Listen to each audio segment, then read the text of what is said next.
Okay, good evening, everyone, and welcome to the council meeting of December 15th, 2025, the final council meeting for this year. Individuals interested in participating in today's meeting were eligible to register online using the delegation registration form at www.kitchener.ca/delegation or via email at delegation@kitchener.ca.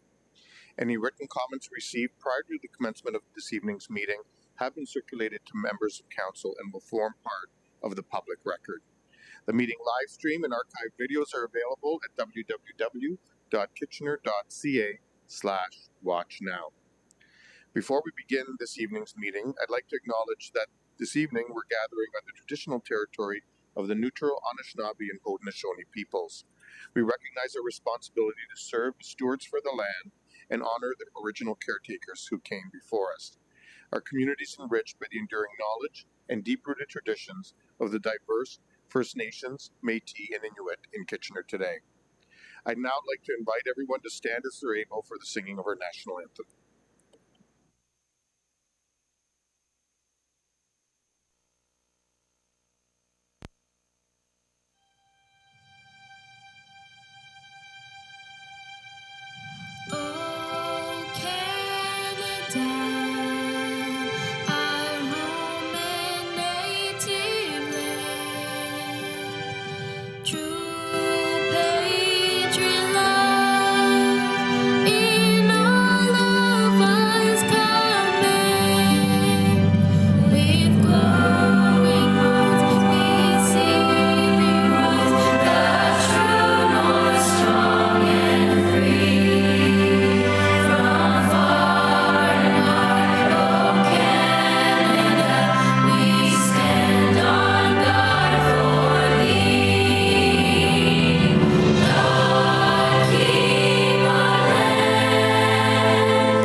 Thank you, everyone. On motion by Councillor Johnson, the minutes of the regular meeting held November 10th, 2025, and the special meetings held November 10th, December 1st, and December 11th is mailed to the mayor and councillors be accepted. Those in favor? Opposed? That's carried. Are there any disclosures of pecuniary interest? Councillor Stretch.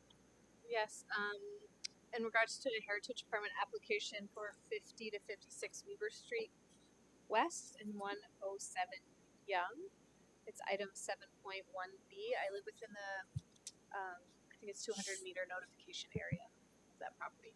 Okay, thank you. That's been noted. Councillor Michaud. Yes, item 7.3A, DSD 2025-494, missing middle and affordable housing. My conflict is at my place of employment. Okay, thank you. That's been noted.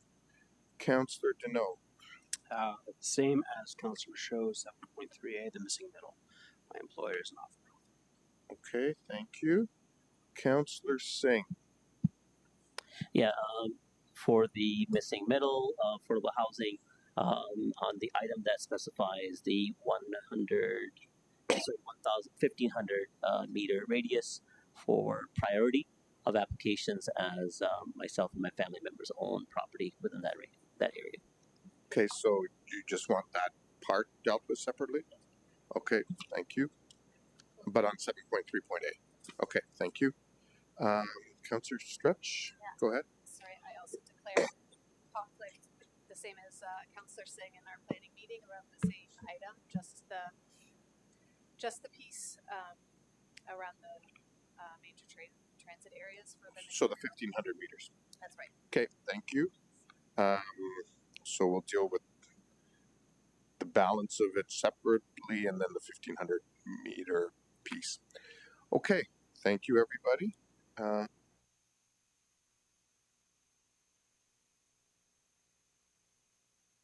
Got a bunch of technical stuff on the screen that I'm not sure what it is, but we'll now move. You'll see the communications referred to file with respect to illumination and flag requests. There are no presentations. There are several delegations here. So, to all the delegations, the city values and encourages participation and dialogue in a democratic process that occurs in both council and committee meetings and through written submissions and correspondence. It's important that these interactions remain respectful towards other members of the public, staff, and council. In cases where dialogue is not respectful or delegate interrupts the mayor, councillors, staff, or other delegations, makes derogatory statements about the mayor, councillor, staff, or others that are disrespectful, or uses hate speech or language that is considered harmful or defamatory, the chair may interject and take necessary actions to maintain a respectful and inclusive environment for everyone, which could involve removal from the meeting. One last reminder, delegations are permitted to address council for a maximum of 5 minutes, which will be displayed on the screens in front of you. When there's 30 seconds remaining in your time, you'll hear a small audio tone that will signal 30 seconds remaining. Please take that time to conclude your presentation, as there will be a second tone at the completion of your time, and the microphones will turn off automatically shortly after the exceeded 5-minute mark. Lastly, please do not take offense if following your presentation there are no questions from council. This is council's time to really listen and reflect upon the opinions and ideas shared with us from our community members. Our first item is 6.1, the Centre in the Square appointment and Board of Director amendments. Mr. LaRiviere, our Executive Director, is here really just to answer any questions if there are any. But if there aren't, is there a mover of the recommendation? Moved by Councillor Ioannidis, seconded by Councillor Davey. Any questions or discussion? There being none, all those in favor? Opposed? That's carried unanimously. Thank you for coming in, Mr. LaRiviere. Easiest night that you had at council. Okay, we'll now move on to 6.2, the heritage permit application, and we have Alina and is it Juan? Ion? Sorry? John, okay, Alina and John Solomez. Welcome. Brief presentation that I put in writing. So we are here this evening to express our disagreement with the decision on our heritage permit application and to advise that if the decision proceeds in its current form, it will be appealed at the Ontario Land Tribunal. While we acknowledge and appreciate the approval for the demolition of the additions, the belfry and the shed, we strongly object to the condition requiring the construction of a replica belfry in a new location above the original schoolhouse. It is our position that there is no provision under the Ontario Heritage Act that obligates a heritage property owner to reconstruct replicas of lost heritage attributes due to age or natural deterioration. The heritage application was submitted on May 14th, 2025. This is approximately 7 months ago. The application sought approval for the demolition of 2 additions, a shed and the belfry. These elements are distinct and should be considered independently. The additions are not designated, and they're not designated heritage attributes under the Ontario Heritage Act, while the shed and the belfry are identified as heritage attributes under the properties designation bylaw. Both additions are in poor condition, as it has been established, and would require extensive work to bring them to current building standards and to a functional state. The belfry and the shed, meanwhile, are effectively at the end of their lifespan. They are primarily constructed of wood, and they've been exposed to the elements for their entire existence. Heritage Kitchener's own report acknowledges that the belfry is in an advanced state of disrepair and has been deemed a safety hazard, and notes that the belfry was relocated in the 1920s when the addition to the schoolhouse was constructed. So in other words, the belfry is over 100 years old and in a state of advanced deterioration, well beyond its reasonable life expectancy. The core conflict arises from Heritage Kitchener's position that the owners are obligated to construct a replica belfry and from their proposed mechanism to enforce this requirement, namely the demand for a heritage easement agreement under the Section 37 of the Ontario Heritage Act. Section 37 allows municipalities to enter easement agreements to conserve designated heritage property, but it does not impose a statutory duty on owners to reconstruct lost heritage attributes. Easements are voluntary agreements intended to protect existing heritage attributes and are typically permanent and run with the land. It is our view that requiring a permanent heritage easement is a disproportionate and inappropriate response to what is fundamentally a site-specific, permit-based approval under the Section 33 of the Ontario Heritage Act, which governs heritage permits. Even assuming that the reconstruction request was reasonable, Section 33 requires that conditions of approval relate directly to the proposed work. Attaching a permanent easement as a condition to a permit of demolition is beyond what the legislation contemplates. Despite the application being under review since May 14th, Heritage Kitchener has not provided any draft easement agreement, no proposed terms or wording.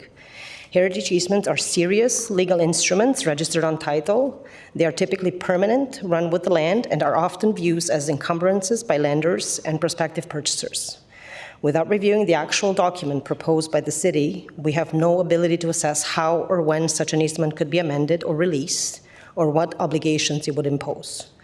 The only reasonable presumption at this time that the proposed easement would create an open-ended liability and a significant encumbrance on title.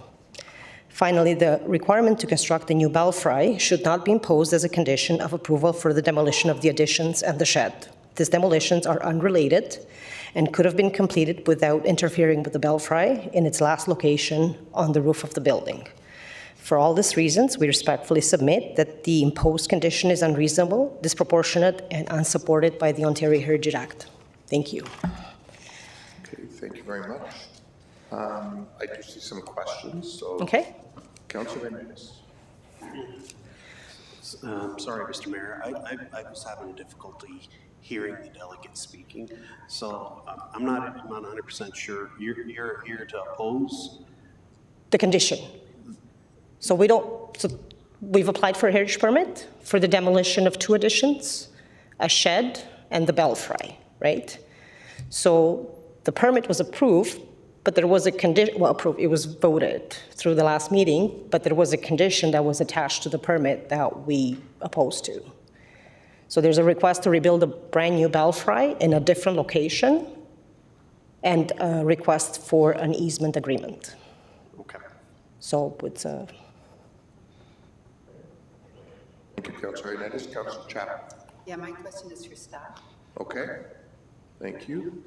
Those are all the questions we have. Thank you very much. Go ahead, Councillor Chapman.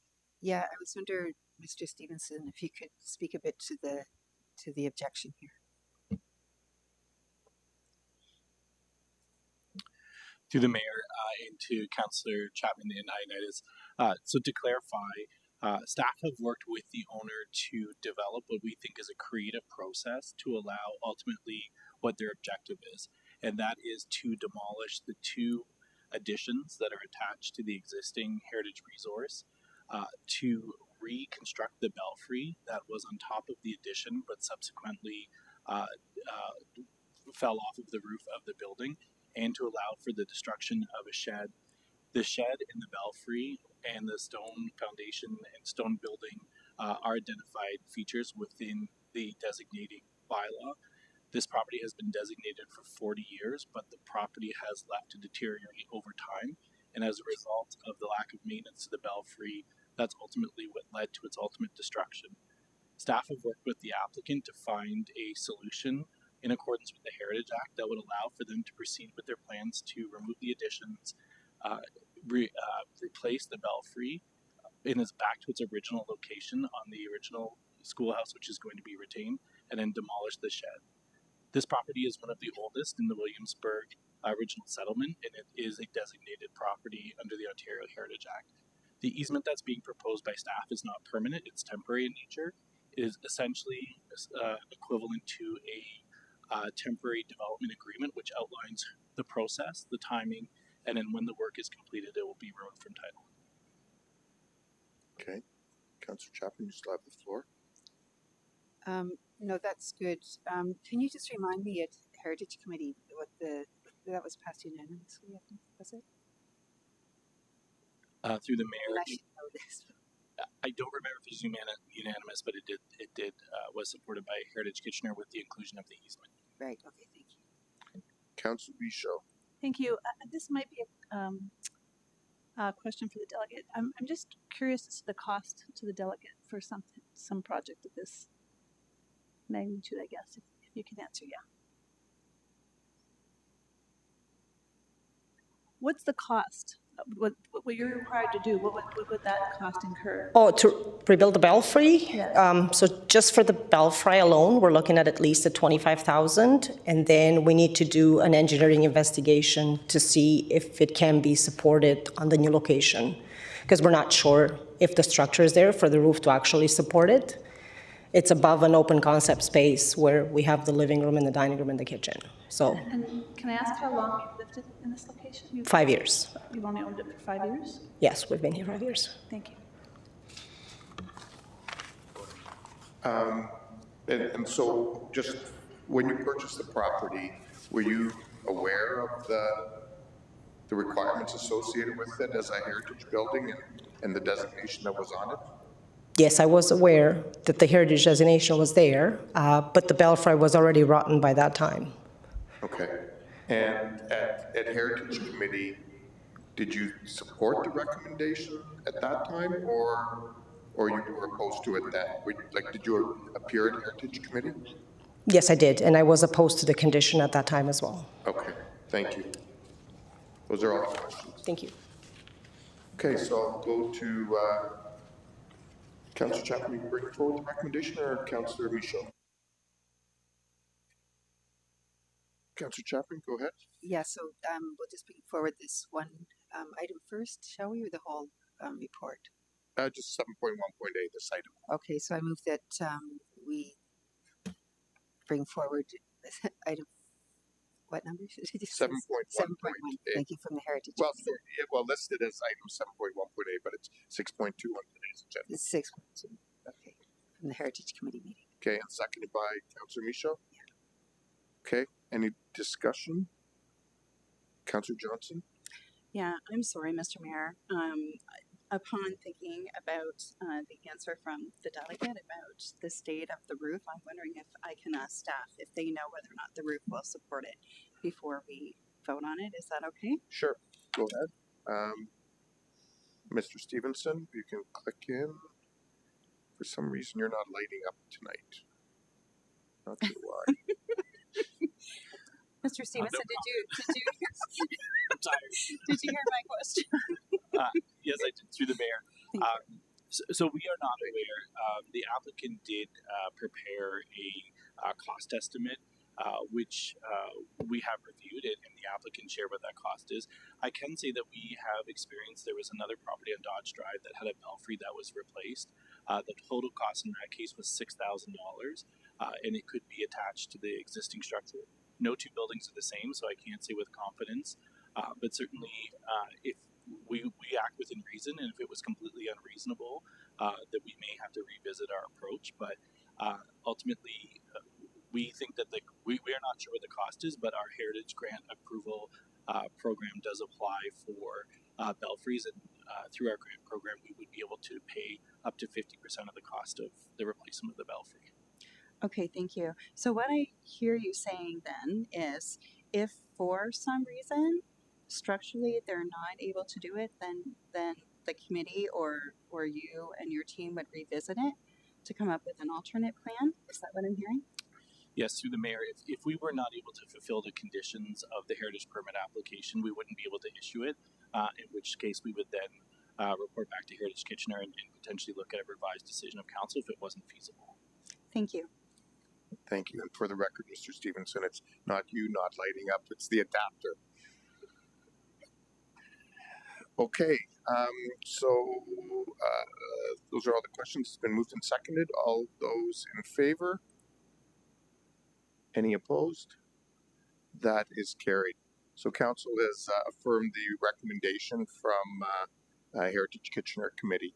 And if you have questions, certainly Mr. Stevenson and his team are here to help answer any of them for you. Thank you for coming in this evening. Our next item is item 6.3. Notice of motion on inclusionary zoning set-aside rates.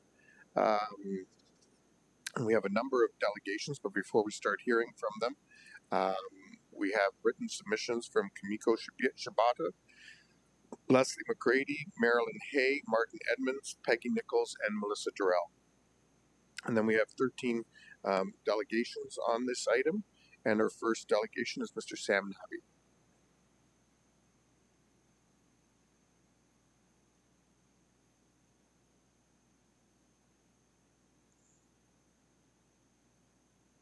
Welcome, Sam. Thank you, Mayor and members of council. My name is Sam Nabi, and I'm here to speak in favor of this staff report that went to PSIC and the decision of council from last year to go ahead with inclusionary zoning starting this January, or this coming January. With set-aside rates starting at 2% and 1%. Inclusionary zoning is a tool that will not solve the affordability crisis on its own, but it's one that many other cities across the world use, one that creates a predictable regulatory framework for new development, and that reflects a fair expectation that property owners who have been given the gift of massive upzoning should return a small fraction of that private benefit for the public good. A CBC article from 2024 quotes University of Waterloo professor Don Parker saying that the provincial maximum set aside of 5% is extremely low by global standards. Normally, we would see 10 to 20% in a policy like this. City of Kitchener staff have found many ways to encourage the construction of affordable housing, as we've seen most recently with new development incentives for affordable housing. I spoke with a city staff person who told me that they have a system in place for enforcing the affordability requirement through agreements registered on title and requiring the annual disclosure of the amount of rent that they're charging in those units. So I imagine oversight and the implementation of this IZ policy would fit seamlessly into the existing enforcement process and result in some real tangible benefit for families who live in these affordable homes. This policy has been years in the making, and I believe it's time for us to flip the on switch without diluting it further. In that same CBC article, I mentioned a Cambridge senior planner called the new changes modest but meaningful. The motion before you tonight to reduce these rates from 2% to 0.5% and from 1% to 0.25% would take us from modest to minuscule. With a set-aside rate of 0.25%, a 400-unit development would only need to provide one affordable apartment. If the margin of error on a developer's pro forma is so slim that the difference between 1 unit and 4 units in a 400-unit building would make or break the project, I don't believe that building would have been built anyway. There's been much consternation from some developers about the effect this policy may have on the market. I'll just note that during the time this policy has been delayed over the past year, we didn't see a boom in 50-plus unit buildings. Delaying this policy didn't move the needle much on overall market forces, and introducing it won't meaningfully alter them, in my opinion, either. But it will provide some affordable housing, which we desperately need.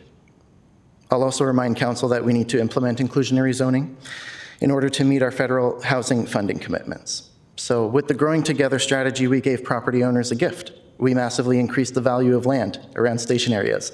And while that wasn't the reason for Growing Together, upzoning means that we can have better neighborhoods that are walkable, that are dense urban communities that meet the needs of more families.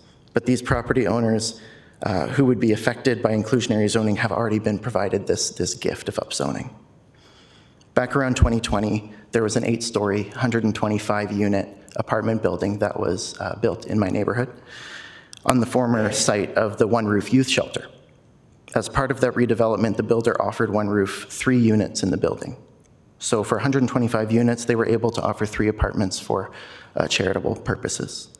And that works out to a rate of 2.4%. So the existing approved set-aside rate in the inclusionary zoning policy would formalize the types of agreements that have already been made in an ad hoc way over the years, in my opinion. Lastly, I'd like to point out that we could have implemented inclusionary zoning as far back as 2018, when the province allowed municipalities to include it for condo units of 20 or more, or condo buildings of 20 or more units. So we are so far behind the 8 ball in this. We should not let the province's meager restrictions let us reduce our ambitions further. So I urge council to support the original staff report, stay the course on our set-aside rates of 2% and 1%, and be willing to use every tool at our disposal to make life more affordable for neighbors in Kitchener. Thank you. Thank you very much, Sam. There is a question for you, Councillor Chapman. Yeah, thank you for coming in. I just wonder if you could elaborate a little bit more as to, you know, why you think we should not, you know, why we can't play with those numbers and set aside numbers. Like, could we not reduce it to 0.75 or instead of 1, or you know, just to keep it in the books? So as I said in one of the examples there about the 400 unit building, it's my understanding that set-aside rates are rounded up. So what we're looking at is a benefit for buildings of 200 units or 400 units. And when you start to get to that larger scale as a percentage basis of your revenues on a project, that's going to become less significant. So nothing about this motion does anything for a 50-unit building, right? That would be the same 1 unit in a 50-unit building. And I don't see why changing that to accommodate the largest projects, it becomes such a small tool as you move towards that. And it delays our ability to go from 1% and 2% to that global average of policies where we see in cities around the world more like 5% or 10%, which this is something that I would like to see increased in the long run. Thank you, Councillor Chapman, and thank you, Mr. Nabi, for coming in this evening. Our next delegation is Helene Chow, and Helene is joining us virtually. Welcome, Helene. Hello, I hope you can hear me all right. Yes, we can. Thank you. Wonderful. Well, thank you so much for giving me the opportunity to speak tonight. I'm here as a renter in the region who has spent many years struggling to find stable and affordable housing in the city. And I'm here to speak strongly against the proposal to reduce inclusionary zoning set-aside rates from 2% to 0.5% and from 1% to 0.25%. I want to start by grounding my delegation in my lived experience. I have personally spent months at a time searching for housing, checking listings every day, sending dozens of applications, lining up for viewings with a dozen or more people, only to learn that the rent has jumped again because I'm in a bargaining war. There were times when I genuinely did not know where I would live the next month, and I've had to settle for unstable places simply because they were the only things even close to what I was looking for in my price range. Even then, I was paying more than 40% to 50% of my income on rent, and that is not affordability, that is survival. I know I'm not alone. Kitchener has seen rents skyrocket year after year. The wait lists for supportive and community housing are measured in years, and our shelters are well beyond capacity. We are in a real housing crisis, and people are not exaggerating when they say they are one rent increase away from homelessness. That is the reality that many residents are living. And yet the provincial and municipal definitions of affordable rent remain out of touch with what our community can actually pay. Using rent based on income from the most recent affordable residential units for the purpose of Development Charges Bulletin from September, we get a value of $2,080 a month. The average after-tax income in Kitchener is $42,000, meaning the average person would be paying 60% of their income on housing, and that would be somehow considered affordable. And that's just the average salary. 50% of people are making less than that. What about the definition that's been used by the City of Kitchener for its programs, that 80% or less of the average market rate? That brings us to about $1,300 a month. That's about 40% of the average income. That's still well above the 30% generally understood to be affordable. It's clear that this definition of affordable is still wildly unaffordable for the very people these policies are supposed to help. Workers earning modest incomes, seniors, fixed income, people on fixed incomes, students, newcomers, service workers, the people that truly keep the city running. When the definition of affordability doesn't match the reality, reducing the rates for inclusionary zoning requirements makes even less sense. The proposal before you tonight would cut the number of affordable units secured through new developments to a fraction of what is already a very low number. We are debating whether a developer should set aside 2% of units to 0.5%. To put that in perspective, like what Sam has just mentioned, for a 200-unit building, that means from going from 4 units to just 1. In a crisis like ours, that is basically 0. Developers have been clear for years that they will not voluntarily create affordable housing. The market has not delivered it, and every municipality that has made progress on this issue has used strong tools, not weaker ones. I understand that construction costs, interest rates, and financing conditions have changed, but they have also changed for the residents of Kitchener. Residents are the ones carrying the weight of this crisis, not developers. Residents are the ones who can't find a place to live, not developers. And when inclusionary zoning was adopted, it was because we recognized that a small contribution from developers was reasonable and necessary to ensure that the city grows and benefits the people who actually live here. Cutting the IZ requirements now, right when affordability is at its worst, will not solve this crisis. It will only guarantee that new buildings rising across the city remain completely out of reach for most people. And it sends a message that in the face of pressure, we will water down the very few tools that we have to secure permanent affordable homes. I know some councillors have said that we need to make sure that the system works, but the system is not working. Not for renters, not for low-income families, not for people in shelters, and not for those that are now sleeping outside. The only people the system is currently working for are those who can actually afford the market rate housing. We need more tools, not fewer, stronger inclusionary zoning, not weaker, and a real definition of what affordable means. Housing is not just a market commodity, it's the foundation for stability, safety, health, and dignity. And right now, the city has an opportunity to protect a small but meaningful number of homes that real people can actually afford.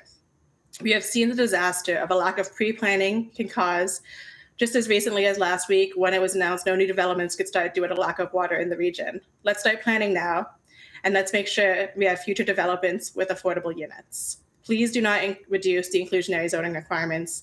Please do not take away one of the few mechanisms we have to ensure that the future development includes people who are being pushed out of the city. Thank you for listening and for your commitment to making Kitchener a place where everyone, not just those who can afford luxury rents, have a home. Okay, thank you very much, Helene, for your presentation. And there don't appear to be any questions. Thank you so much. Have a great evening. Our next delegation is Larry Mascio from the Waterloo Region Home Builders Association. Welcome, Larry.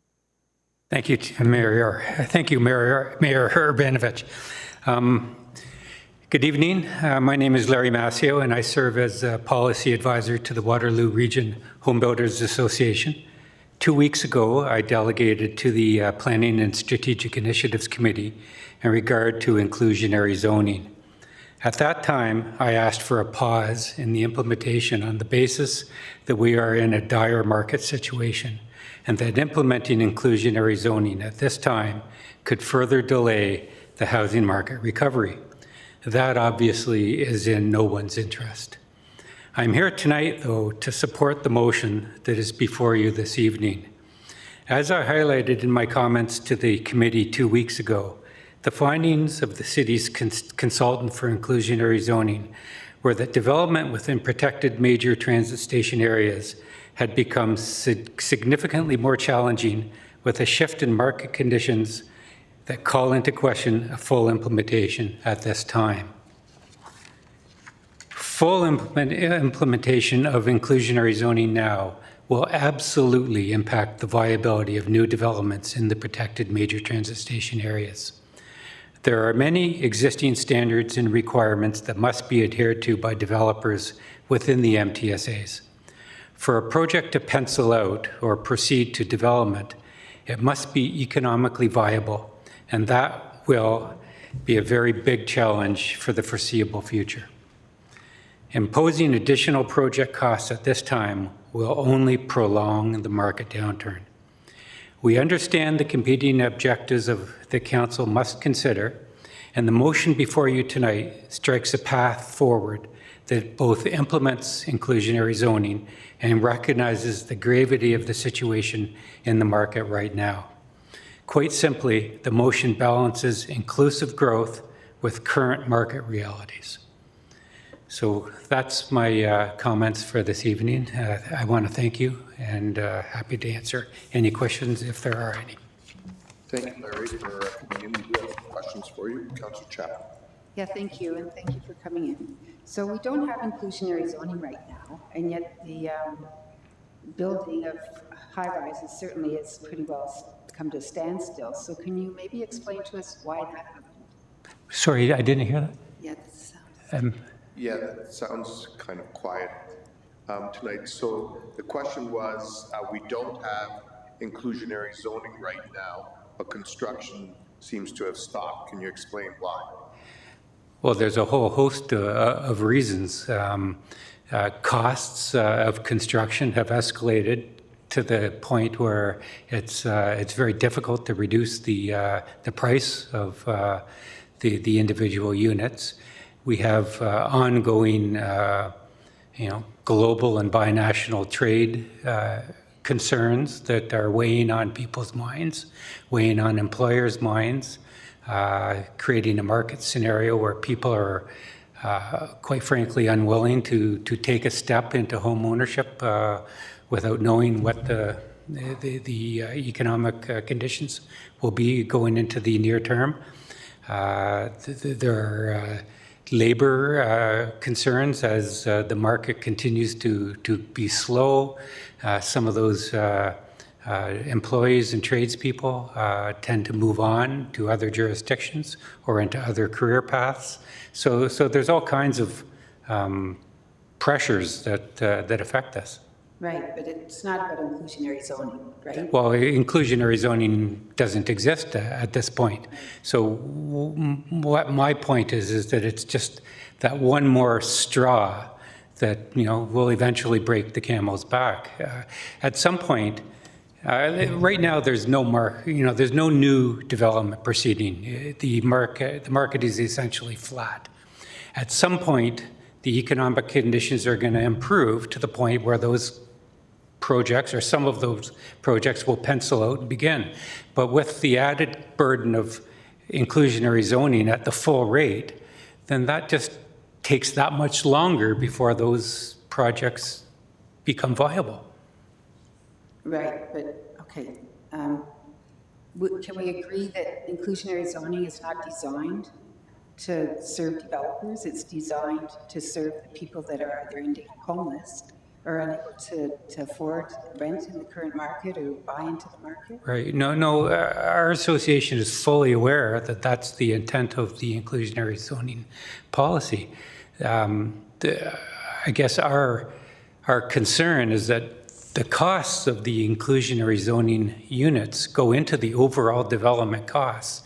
And then those costs are borne by everybody who purchases a unit within one of those developments. So it just increases the cost to everybody, a little bit perhaps, depending on the cost of the unit and the number of units. But at some point, as you increase costs, one more person drops off the affordability scale because prices are increasing. Okay, thank you. Thank you, Councillor Chatham. Councillor Deneau. Thank you, Mayor Brabantich. Thanks for coming in again, Larry.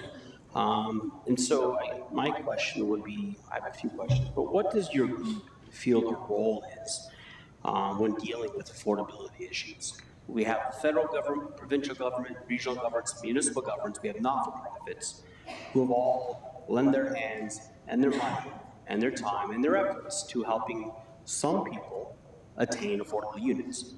What I'm hearing is that the group you represent is not willing to do that at this point in time. So what does your group feel the role is when dealing with affordability issues? Sure. I would say that our association members are fully supportive of affordability and measures towards affordability. But those measures have to be balanced with the market realities.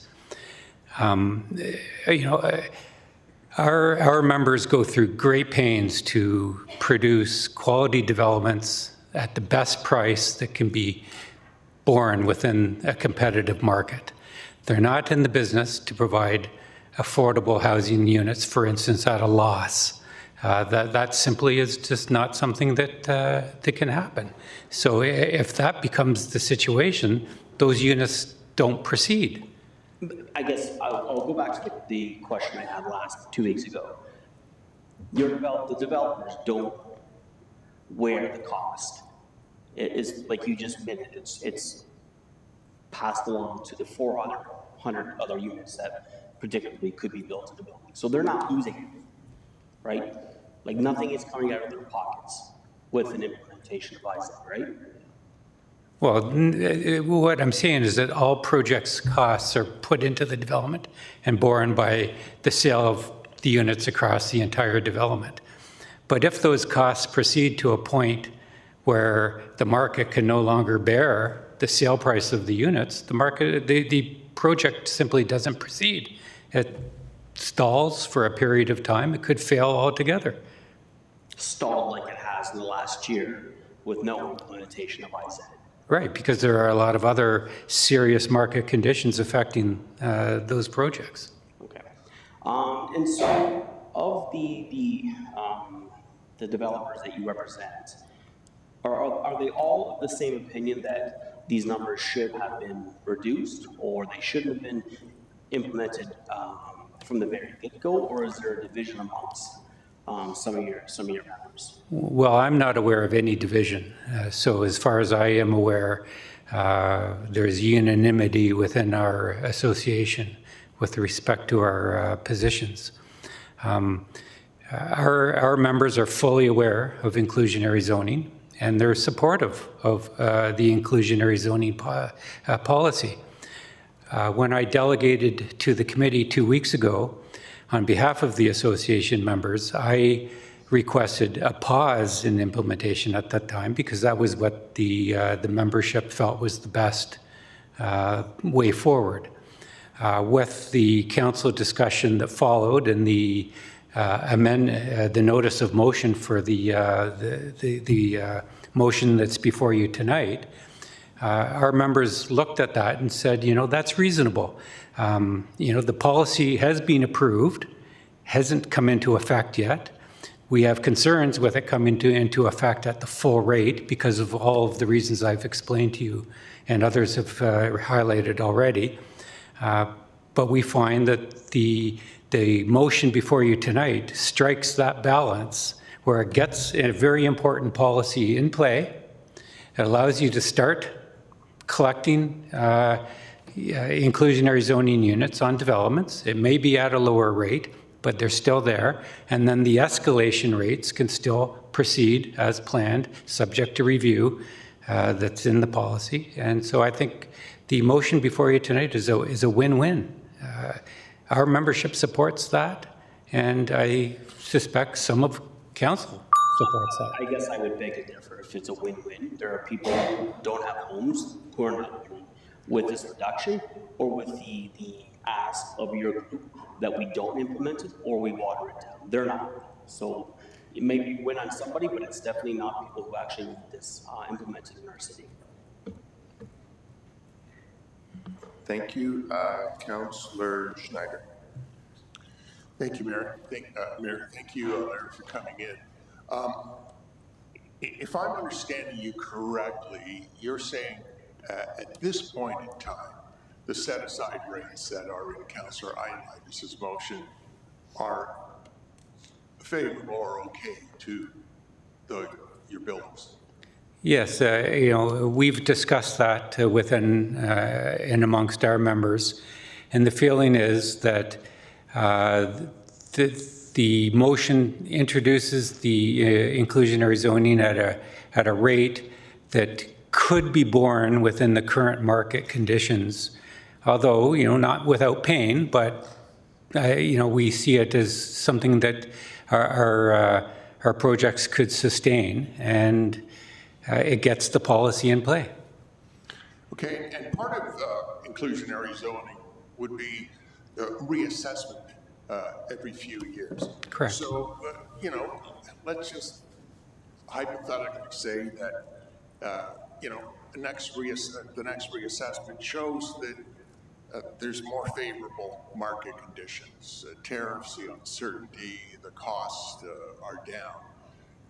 Would you then be, and your association be okay with raising the set-aside rates if the conditions are in relation to those? Right. Well, I would suggest that our association recognizes the policy that was initially approved by this council and that was set to come in January 1st of next year.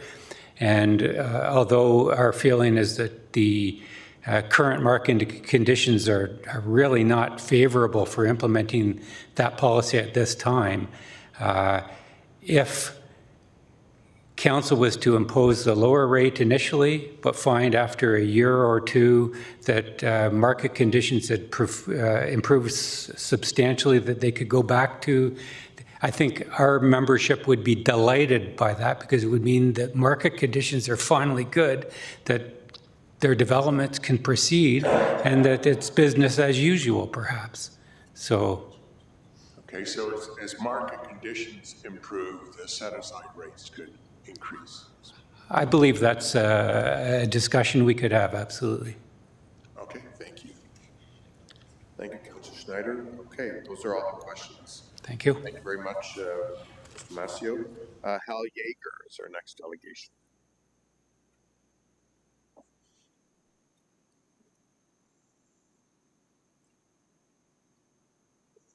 Welcome, Hal. Thank you. Good evening.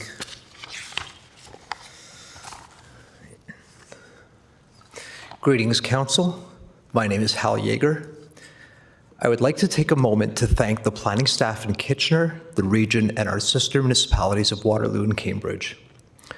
When first this IZ policy was introduced, with such minimal set-aside rates, level of affordability, and tenure, I was deeply disappointed. I found these parameters lacking in comparison to the best practices successfully implemented elsewhere in Canada and the United States.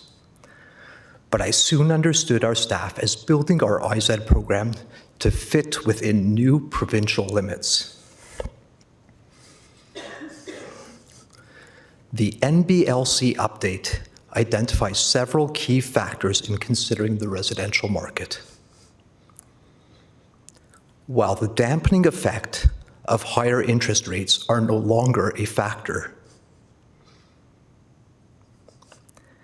and construction costs have leveled off in line with inflation. The update confirms that the population is shrinking, not engendering new effective demand, and that there is an excess of market rate supply which was predicated on the previous population growth patterns.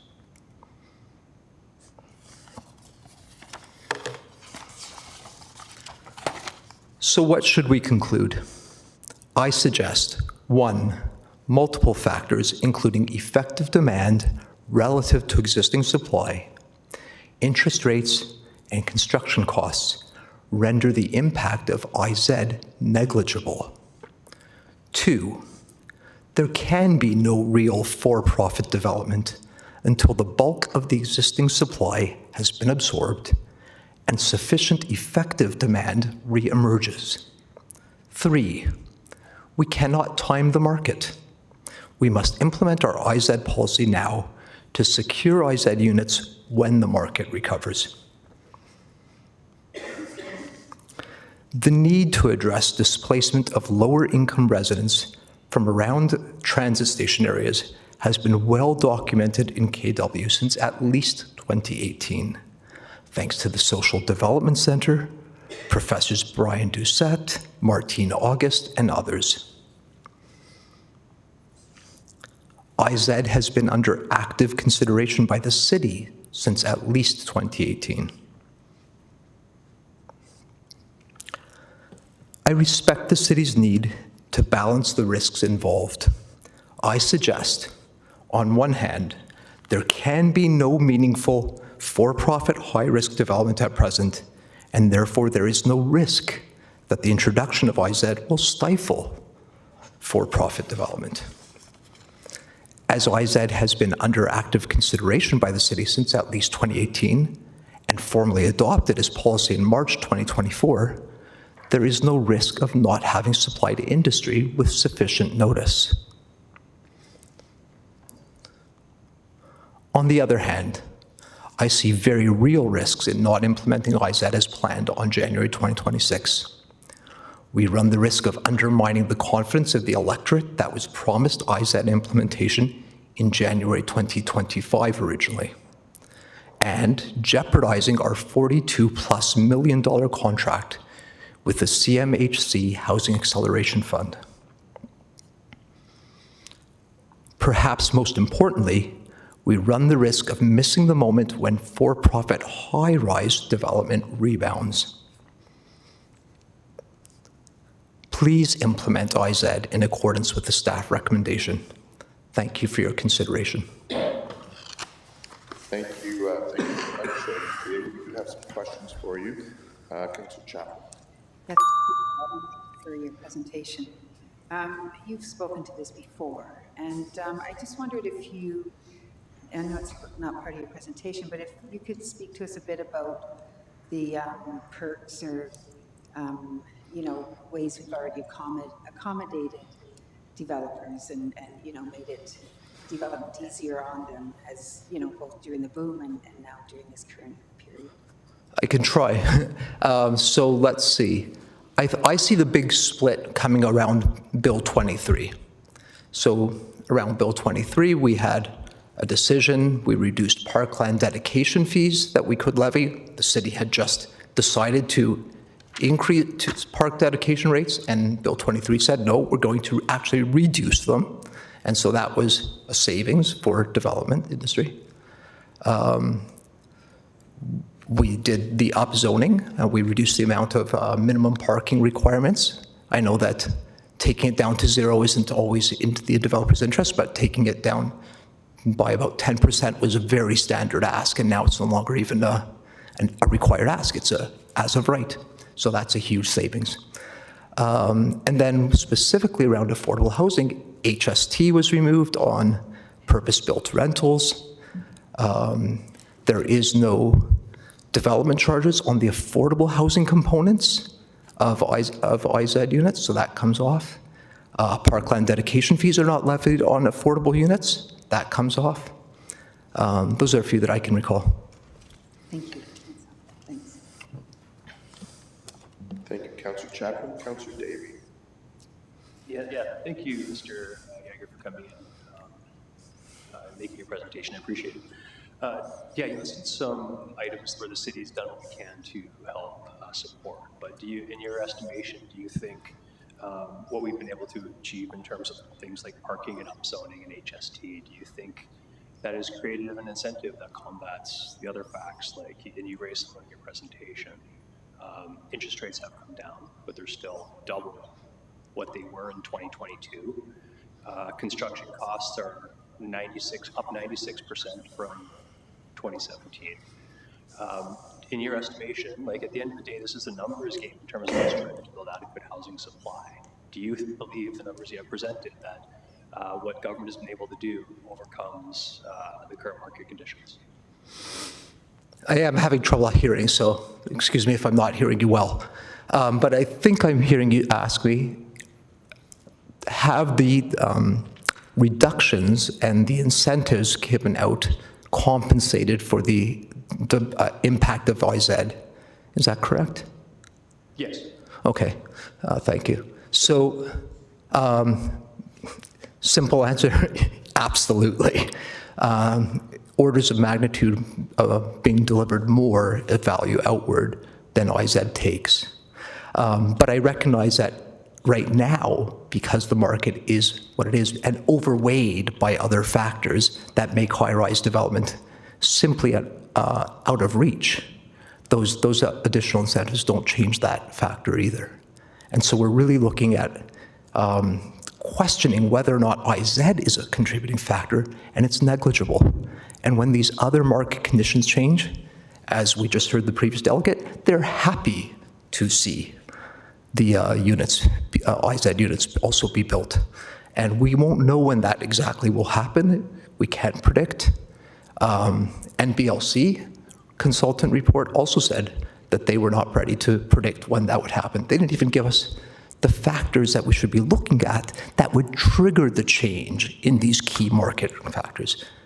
And so we aren't holding it up with IZ.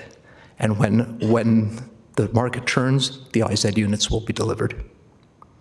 I'll try and speak a little louder, but in terms of timing the market, you're talking about investing, stock invest, and that sort of thing. I would agree with you. But in terms of a housing market, when we're looking at something, we can do it every year, every 6 months, et cetera.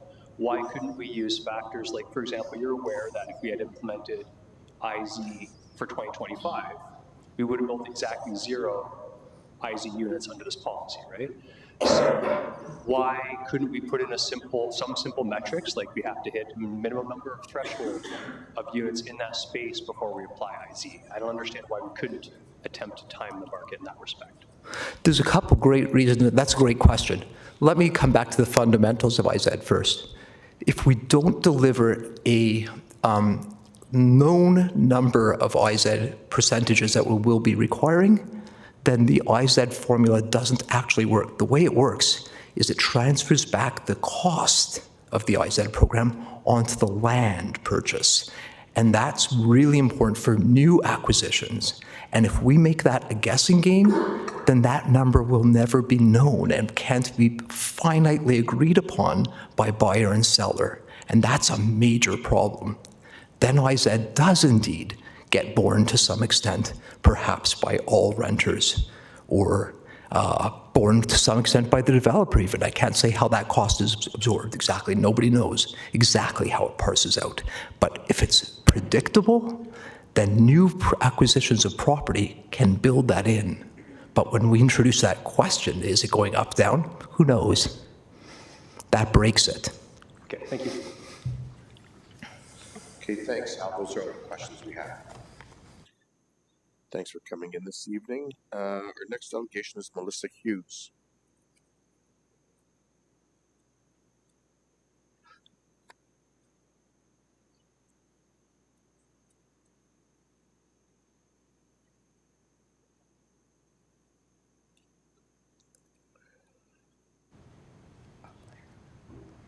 Welcome. Hi, good evening.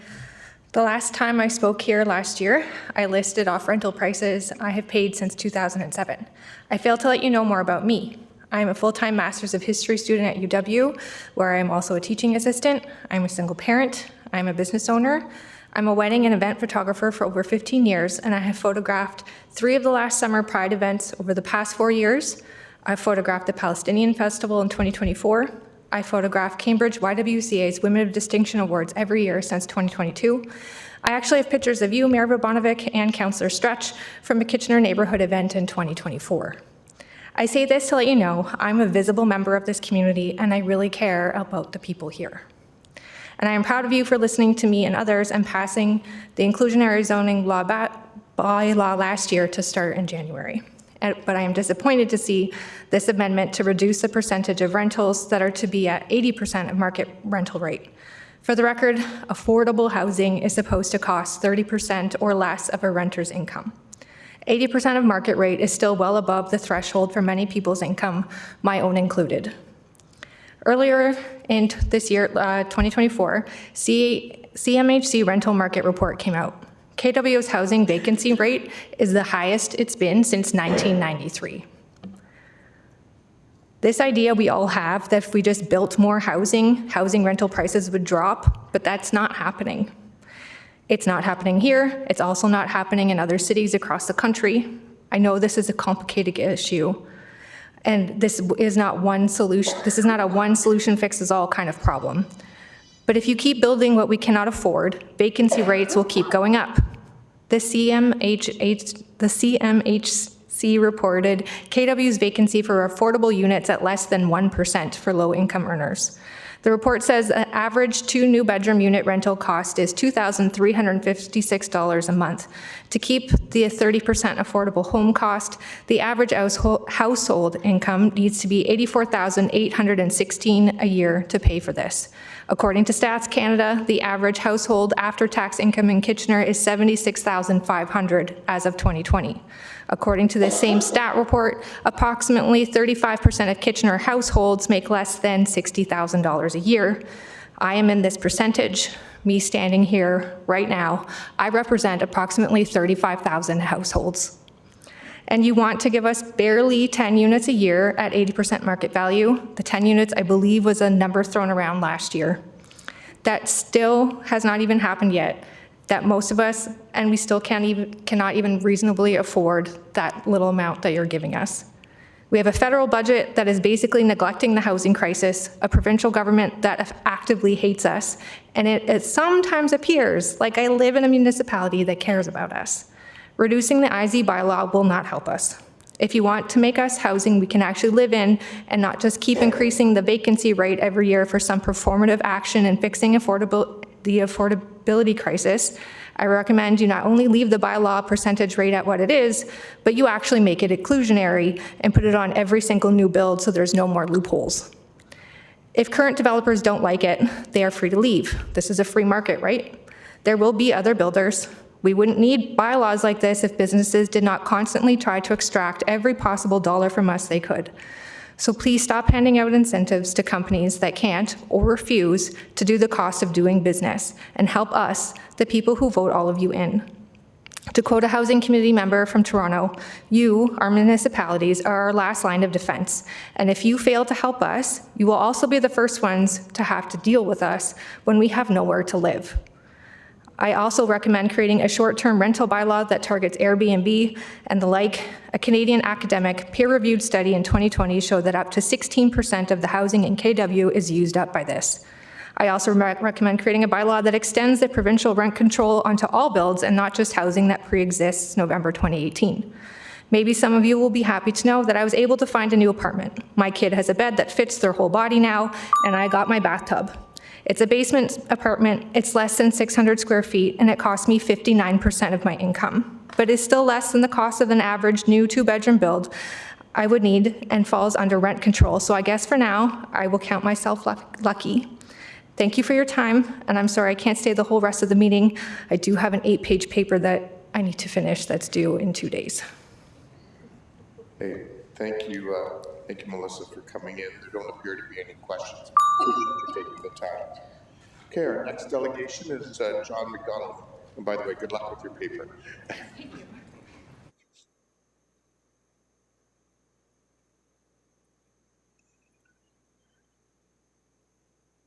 Welcome, John. Thank you kindly. Mayor Urbanovic, members of council, thank you for the opportunity to speak this evening about the need, at a minimum, to stay the course for the implementation of inclusionary zoning in our community. This is a small but important tool for creating the complete communities, which are the stated goal and vision of the province's 2024 provincial policy statement. As others have pointed out this evening, and as you are all aware, the severity of our ongoing crisis of affordability and the suitability of our housing in our community is acute. Recent approvals may have kept pace, but not actual delivery. These assets, which we create through your rezoning and planning approvals, are thereafter carefully managed by the development community for maximum return. Not community need. Market conditions relate only to the former. I ask that council respond to the public interest by supporting community need first and foremost. At the time of original acceptance, Mayor and Council provided clear leadership on this issue. This was publicly communicated in statements such as, and I quote, "The issues of housing supply, housing affordability, and climate change are so critical that the time is now to take the leap and establish a new set of rules for growth and change that will see us build a city for everyone, where together we take care of the world around us and each other." I could not agree more, and the time is now more than ever.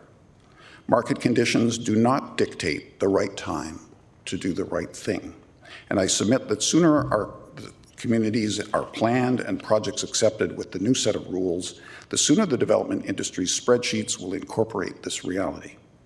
Land values and pro formas will adjust to the requirement to build at least some of what is needed while continuing to adhere to principles of maximum return. For decades, our system of planning and its intimate partner, the development industry, has built the physical form of our city as discrete pockets of uniformity, whether as new suburb or new tower. This uniformity is enforced by the investor, the bank, the lifestyle-specific and niche market developer, and all of those who benefit from the public rezoning process and the private profits that it manufactures. Development is governed by yesterday's spreadsheet, as the bank will not loan on tomorrow's spreadsheet, rather than today's need for affordable accommodation. There is no line item in the pro forma for long-term community value.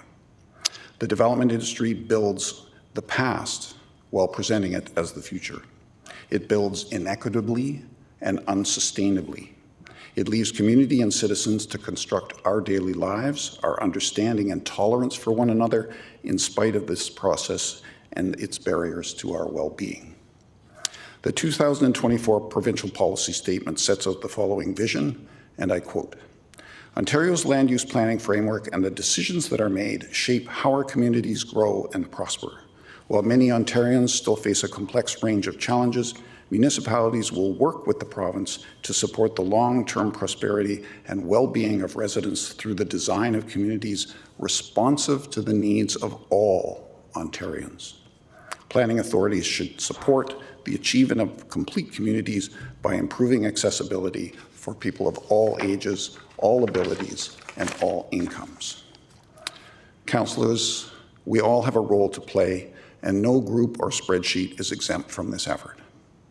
I ask that both council and the development industry also put their shoulder to this wheel and help us get out of this rut. Several years ago, in conversation with a developer about his proposed tower, he illustrated his objection to truly mixed-use development and the community's request that affordable residential units be part of his spreadsheet, a 500-unit addition to the landscape of investment, as follows. "I can't take that shot," he said. "I can't take that shot." His point of view is that of the sniper, the hunter. He is laser focused on his target and not on the development of the community. This fostering of community is, for him, literally out of scope, someone else's responsibility. When is a good time to invest in the well-being of our community and the lives of its citizens? The best time was yesterday, when major transit station areas were created by the ION projects. The next best is now. Tomorrow is too late. So I urge you to stay the course and even return to the required percentages of units as originally conceived. Thanks kindly. Thank you very much, John. There's a question for you. Councillor Chapman. Yeah, thank you, John, for coming in. What do you mean when you say that the development industry builds the past? So the way that pro formas work is that they have to leverage the financing, and once the financing is in place, then the project can proceed and risks fall dramatically. But that financing is not venture capital. That financing is something that supports yesterday's pro forma. It supports what worked yesterday. And what we're experiencing right now is that the development of these towers, the construction of these towers, is at a halt, not because it built what was needed in the community, but because it was building for investors. It was not building for people to live in. It was building for investors. And that's kind of yesterday's news. So that's dried up, and that's why I would say that they're building for yesterday and not tomorrow. Okay, and my second question has to do with, the argument that the economy is such that we shouldn't be introducing this now. It's too expensive for developers to proceed with projects. How do you respond to that? So it's true that these are a long time in the pipeline. Earlier it was mentioned that construction costs are going up. A number was mentioned. But over the course of time, if you have, a 5 or 7% increase in rate, that's going to double every 15 years. So it's possible to create very dramatic stories of what's happening. But others have pointed out, I think in delegations, and will probably point out, that the community's need and these costs are rising equally, or, in a broader sense and in a larger sense. And this hits home for someone who is at 60% of that income. So where do we balance?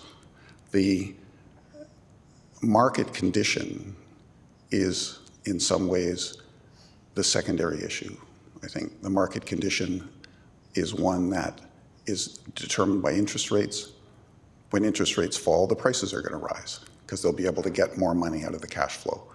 When investors return, they'll be returning because they're looking for someone else to pay their mortgage and create that equity on the back of someone else. I think that's inequitable, and I don't think it's particularly sustainable. So I think we are going to go through a bit of a crisis here where, you know, there are towers that are completing construction. I don't know if they're going to be filled. I don't know if people are going to complete their purchases. But they were investors. They went in with their eyes open. Thank you. Thank you very much, Councillor Chapman. Those are all the questions we have. Thanks kindly. This evening, John. Our next delegation is Elliot Wand.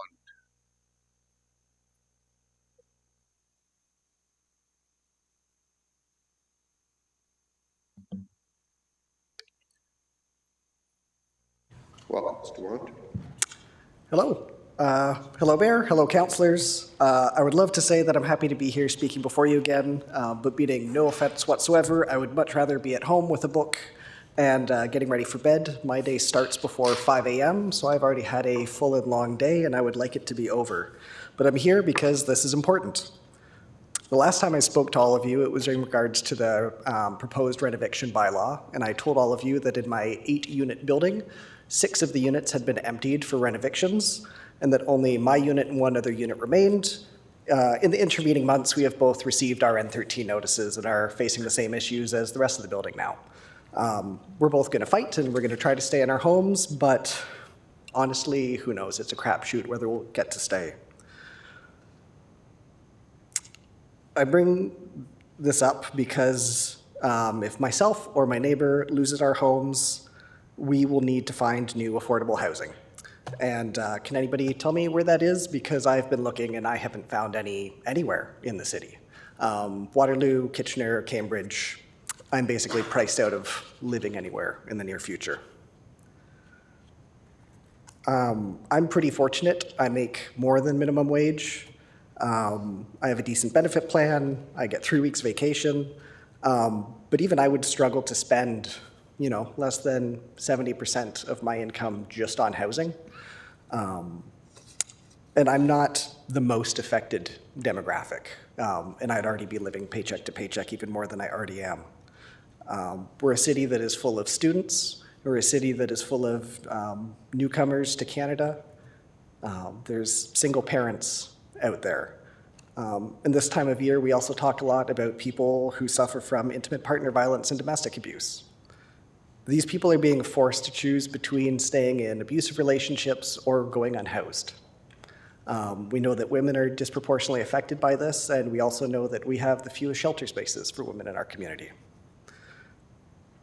1% and 2% set-aside rates are already fairly paltry considering the needs of the city and the needs of our low-income people. To reduce that even more to 0.5% and 0.25% is quite frankly reprehensible. Housing is a right. I would urge you to create more affordable housing rather than less affordable housing, because that's what our city really needs, and people are literally out there unhoused and dying. That's all I have to say. Thank you. Thank you very much for your presentation. Any questions? Not seeing any. Thank you, Mr. Ward. Next up, we have Ken Bocapole and Jackie Wells from Acorn presenting together. I believe you have 10 minutes.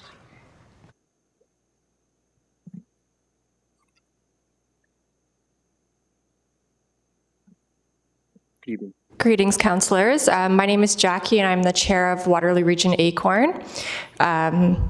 Acorn is a member-funded and member-led community organization made up of low and moderate income people. Acorn is growing. There are now well over 175,000 members across Canada. This speaks to the successful work by ACORN members and the need for an organization that represents and fights for the interests of the working class within an economic system that does not meet their basic needs. I'm here today because tenants in Kitchener need and cannot wait any longer for real affordable housing solutions. One solution that we've noticed this council promotes is a market-based solution. IZ is certainly a market-based solution. In fact, it is one of the only municipal tools that can produce permanently affordable, non-subsidized, mixed-income housing, and it has already been implemented by other cities in the Greater Golden Horseshoe. Members of this council have been promoting inclusionary zoning to Kitchener residents for years now. One member is quoted as saying in March of 2024, "The issues of housing supply, housing affordability, and climate change are so critical that the time is now to take the leap and establish a new set of rules for growth and change that will see us build a city for everyone, where together we can take care of the world around us and each other." But subsequently, in December 2024, Council voted to delay inclusionary zoning for another year. We were assured that IZ would not be delayed indefinitely, and were even chided for being concerned that this would potentially be the case. Here we are approaching 2026, and we are debating whether IZ should be passed as originally intended, or whether the very modest affordable rates of 1 to 2% should be lowered further to as low as 0.25%, which would effectively render the IZ tool as meaningless for Kitchener. At 0.25%, a building would need 400 units before just one affordable home would be required. Most developments in Kitchener never reach that size. This means almost no affordable units at all. This isn't an improvement, it's a gutting of the policy. A policy low to moderate income households in Kitchener have already waited years for. I will also remind this council that when we have delegated and pushed for this municipal government to implement bylaws to protect tenants and remaining affordable units in Kitchener, some have told us that we should be appealing to the province instead. Notwithstanding the fact that we do continually advocate to the province and a provincial government that continually ignores us, some councillors have said that they have limited means to act as a municipal government and have asked us to appeal to the province. But now this council is not even optimally utilizing the municipal housing tools explicitly allowed by the province. Even the level of 2% is up to 80% lower than the maximum 5% allowed under this provincial government. Council may be swayed by the developer arguments that IZ is simply not a financially viable option for them, but to be honest, the developer will never cede to any loss in profit, no matter how exuberant or deflated their profits are in any given year. Developers will say that they are not a social service, and indeed they are not. However, I will remind council that the provincial government has allowed you the IZ tool to use. And this government has been more pro-developer than any provincial government in memory, and yet is still allowing you to use this explicit tool. Council has indicated that a market-based solution is needed. Indeed, a market-based solution is but one of many that are needed to support the needs of average people who've been crushed by the housing affordability crisis. The developer arguments that affordability requirements stop construction, projects won't be financially viable, and that they need more time, and these are all quotes, are insufficiently convincing, considering that they come from an industry that has seen outrageous profitability in recent years. To put these arguments into perspective, let us look at the bigger picture. Developers have enjoyed many, many prosperous years in Kitchener with the introduction of the ION. The growth that the ION has brought was funded by public money at the municipal, provincial, and federal levels. So the ION has already gifted enormous profits to private developers from the public pocket. Developers also benefit from numerous other government incentives and public subsidies to support their profits. But they don't seem to count that into their equation. Other cities such as Toronto and Mississauga have higher inclusionary zoning rates already implemented, and they continue to see development at the same rate that Kitchener does. Developers claim that any regulation will kill projects is not backed up by any data, and they seem to provide no actual numbers. Like, I haven't seen any hard numbers or equations or mathematics. It's a scare tactic that we are watching council fall for. IZ actually adds predictability for both residents and developers. Every city with IZ still builds, and developers know what to expect when planning a project. Residents of Kitchener have heard from this council that Kitchener is a national leader in addressing the housing crisis, and that's a quote, and that IZ would secure, quote, thousands of units of affordable housing. The sponsor of tonight's motion is quoted in the Waterloo Chronicle in March of 2024 as saying, "I was always wanting to push for more, and my biggest concern with this in general is that I don't know if it's going to be enough. But now, after a year of delay, it's exasperating to stand before you representing Kitchener residents while facing the potential weakening of a policy to the point of irrelevance." The question put forth here earlier this month was, what is the minimum percentage of IZ that council can implement while still receiving federal funding? Is that leadership? Is that visionary? Is that innovative or bold? I will close with Acorn's call to council. Implement inclusionary zoning in January 2026 as already approved, and maintain the 1% to 2% set-aside rates, as well as continue working toward the original goal of 5% in MTSA areas. Thank you, Council, for the opportunity to speak. I am Ken Vogelpohl, co-chair of the Waterloo Region chapter of Acorn. By way of explaining my perspective, I'll note that community organizing is not my day job. In fact, I drive a transit bus here in Waterloo Region. Of course, my comments may not reflect my employer's stance, the Region of Waterloo.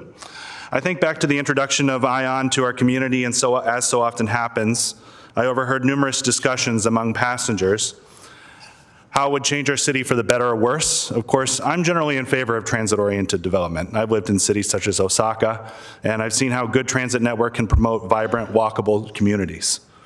These passengers were much more skeptical. The ION will bring development, but it will drive up the cost of living and destroy communities, they said. Reflecting on the past 10 years, our housing crisis, and on tonight's motion, I must admit that they were correct. Let's go back a few years before the Ford government's Bill 23 eviscerated the maximum set-aside rates, back to 2020, when this body was considering such rates as 10%. It feels like a lifetime ago compared to the paltry 0.25% being proposed today. Or let's step back to March 2024 when the message was, and I'm quoting here, "Today, the City of Kitchener once again led the way, both locally and nationally, with the adoption of two major tools to address the housing crisis, the new Growing Together policy framework and the phased introduction of inclusionary zoning within major transit areas." Or let's finally think back to December 2024, when it was made very clear during council deliberations that the set-aside rates could be adjusted, increased, or decreased, but it could not be zero. Such an act of reconsideration, it was claimed, would require a supermajority.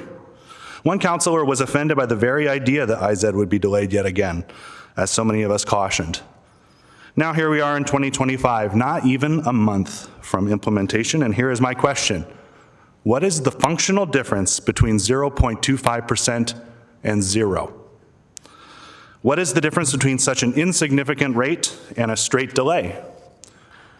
2 weeks ago, several councillors tried to surmise the minimum acceptable number of affordable homes which would meet our obligations. Is this leadership worthy of our March 2024 statements? Here's my answer to that question. The minimum acceptable number of affordable homes is a home for every Kitchener resident, period. Council has the opportunity tonight to decide who is right about ION, the optimists or the skeptics.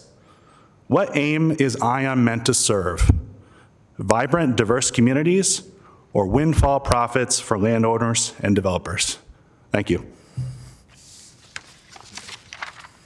Thank you very much to both of you for coming in this evening. I don't see any questions, so thank you very much. Our next delegation is Ryan Murdoch.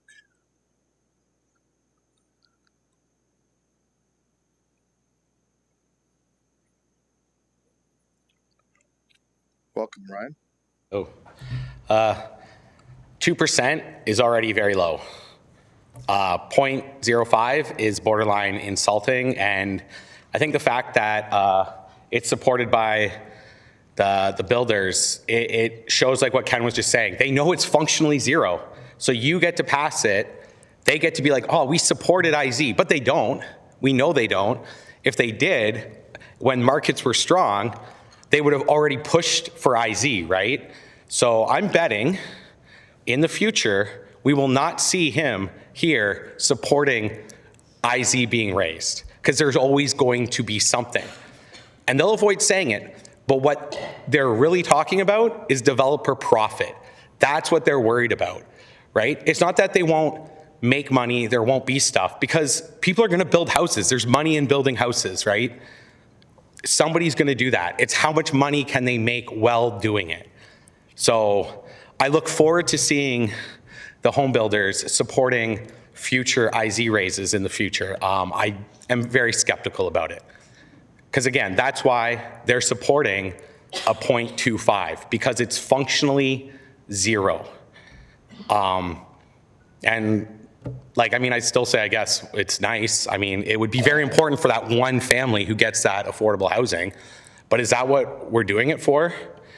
We need to have things to scale. It should start at 5%, probably bare minimum, but like 2%, it start like, but like 0.5, 0.25, I'm not like a math guy, but that math is not mathing. That's, it's like I said, it's kind of insulting. When people need real solutions to a life and death situation. It's not, right? Like affordable housing to developers is like words like market realty, like, right? Like market situations, like all like nebulous terms. Whereas for people who need affordable housing, it's life and death. Yeah, so please pass the original motion. I think it's a good start, and then we can build from there.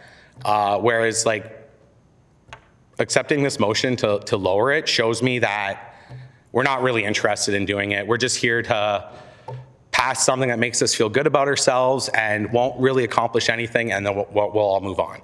And I guess as my last point, as someone who watches what amounts to an excessive amount of like Hallmark movies, Christmas movies, only Christmas ones, so I don't care about the other seasons.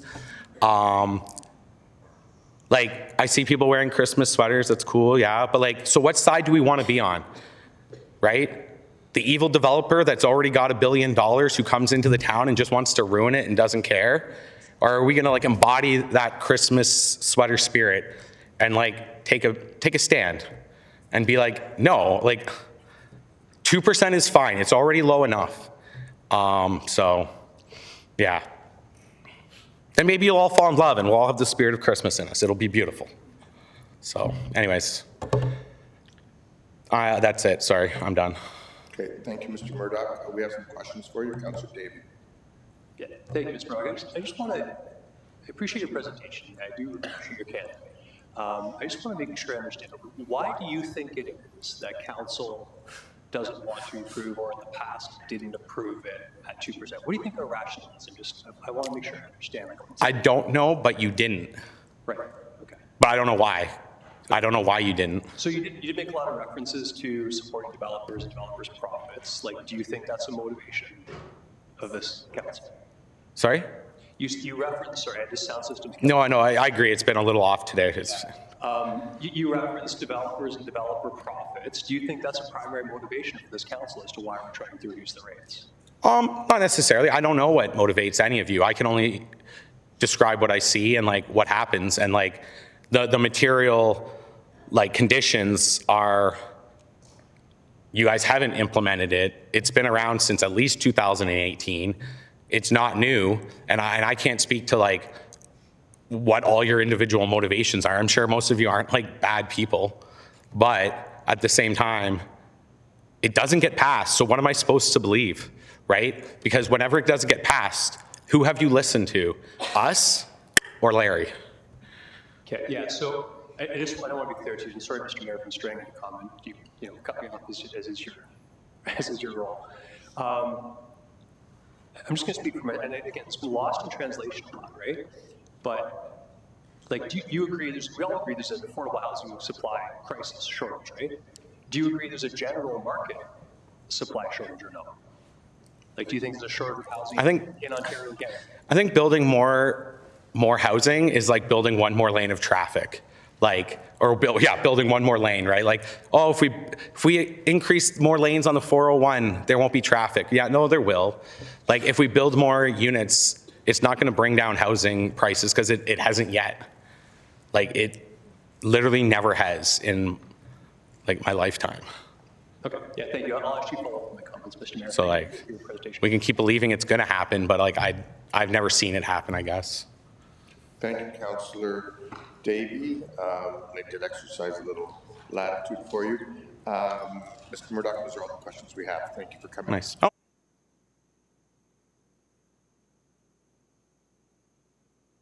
Yep.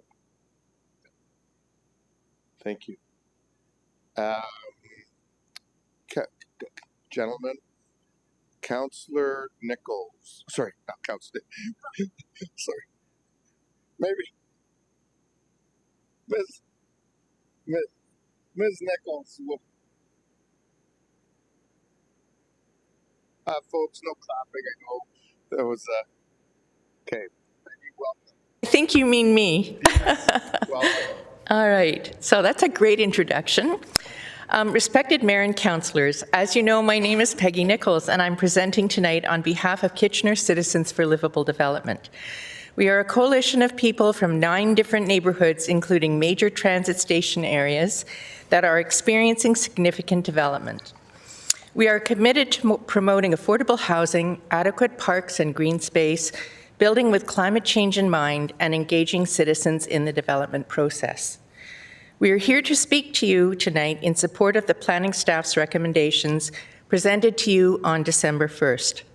Specifically, we urge you to implement inclusionary zoning starting in January 2026 and to adopt the minimum set-aside rates and timelines outlined by staff in their report.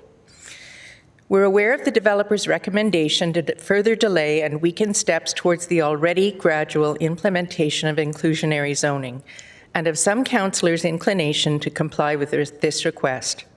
I'm here to respond to the question, why approve IZ implementation now and at the recommended rates? There was strong public support for implementation of IZ a year ago, much of it for even higher IZ rates than staff were recommending at that time. Council voted not to implement IZ until January 2026. Council risks losing public trust if they don't keep their commitment. We know that the sooner IZ is in place, the more ready we will be to benefit from new affordable housing opportunities when the market rebounds.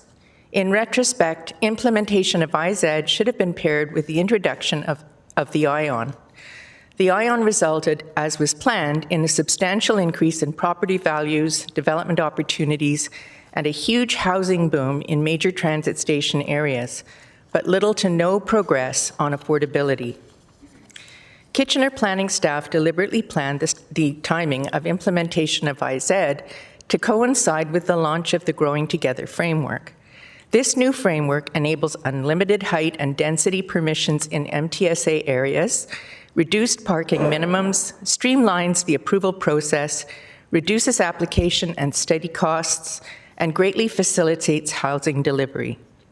In addition to the advantages of the ION and Growing Together, developers have been granted other extremely valuable benefits by the city, province, and federal government, including the Affordable Housing Parkland Dedication Fee exemption, the Affordable Housing Development Fee Charge exemption, the Provincial Development Charge discounts for purpose-built rentals, the removal of the HST on purpose-built rental construction, and the Federal Rental Construction Financing Initiative Loan Program. Despite this, and even with the delay of IZ, Kitchener's residential market has continued to experience limited activity. Thus, it is debatable whether the proposed IZ, rather than general market conditions, is a real risk to sluggish housing starts. Finally, Kitchen has a commitment as part of its Housing Accelerator Fund agreement with the Canadian Mortgage and Housing Corporation to demonstrate that implementation of IZ has created 21 new affordable housing units by September 2026. With the delay of IZ, no affordable units have been provided. If there are further delays and weakening of set-aside rates, we won't meet our target and will risk the funding we have received. One thing that has moved forward is the increased need for affordable housing. Yes, we have many vacant units on the market, but not ones that are affordable. The IZ program enables 2 full-time minimum wage earners to afford a 2-bedroom IZ unit while spending less than 30% of their gross earnings on housing. And we've heard from people what percentage they're paying tonight. We also have a desperate homelessness problem, and while IZ won't solve it, it can at least help prevent a few more people from falling into homelessness because they can't find affordable housing. And it would provide potential space for formerly homeless people to move out of deeply affordable housing and back into the mainstream, ensuring that their vacated, deeply affordable apartment units are freed up for currently homeless people. Kitchener has collaborated for at least 5 years with the region of Waterloo and with our sister municipalities to design an inclusionary zoning strategy, and Kitchener is the current leader in its implementation. If the city sets the bar low, others are likely to follow suit. Knowing the pride we take in being an innovative and progressive leader, we don't want to be known as the leader of a race to the bottom. It doesn't seem unreasonable to expect that developers who have profited from building in our community should contribute in a small way to inclusionary zoning, starting now and at the rates proposed by staff. Thank you. Thank you very much, Ms. Nichols. And there don't appear to be any questions. Thank you very much. This evening.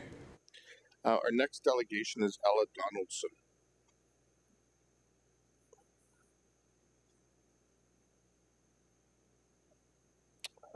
There's 2 more delegations after this, and then we'll actually take a 5-minute break because the staff need to reset the system. So, sorry, you are Ella or you're not? She, I don't know her, but she said, "Are you speaking?" And I said, "I think I am. Maybe I'm not. I don't know." So I said, I will read her speech for her. Sorry, who are you? My name is Emmanuel Mello. Okay, you're the last delegation. Okay. This is something Ella wrote. I would just like to read it for her, since she... That's fine. I'll let you go ahead and do it. Okay. Hello, my name is Ella Donaldson, and I'm speaking in regards to the City of Kitchener wishing to push back the inclusionary zoning policy that was supposed to take effect January 2026, next month. I've been on the low-income waiting list for 4 years. In 2022, I got COVID, resulting in long COVID and POTS. I was unable to work, and I'm still recovering, looking forward to the day I'm able to work. When I became disabled, my landlord started harassing me to leave and filed an N12 to evict me. I had lived there since 2017, and it was the only apartment I could afford. I filed with the LTB, but the harassment and human rights violation continued until I was able to move out this October. The only reason I was able to move out is because both my grandparents on my father's side passed, leaving some land to be sold. If it wasn't for the money from my grandparents, I would still face daily harassment and human rights violations from my landlord. I am lucky compared to the homeless population. We are all lucky to have any life beyond survival in this economy. If I'm lucky to have a roof over my head where I'm not harassed, how lucky are the council members here? Shouldn't you share your good fortune with those much less fortunate? We should care about what happens to those less fortunate than us. The inclusionary zoning policy only requires that 1 low-income apartment be allowed per 400 market rate apartments. The market rate in Kitchener-Waterloo is among the highest in the entire country.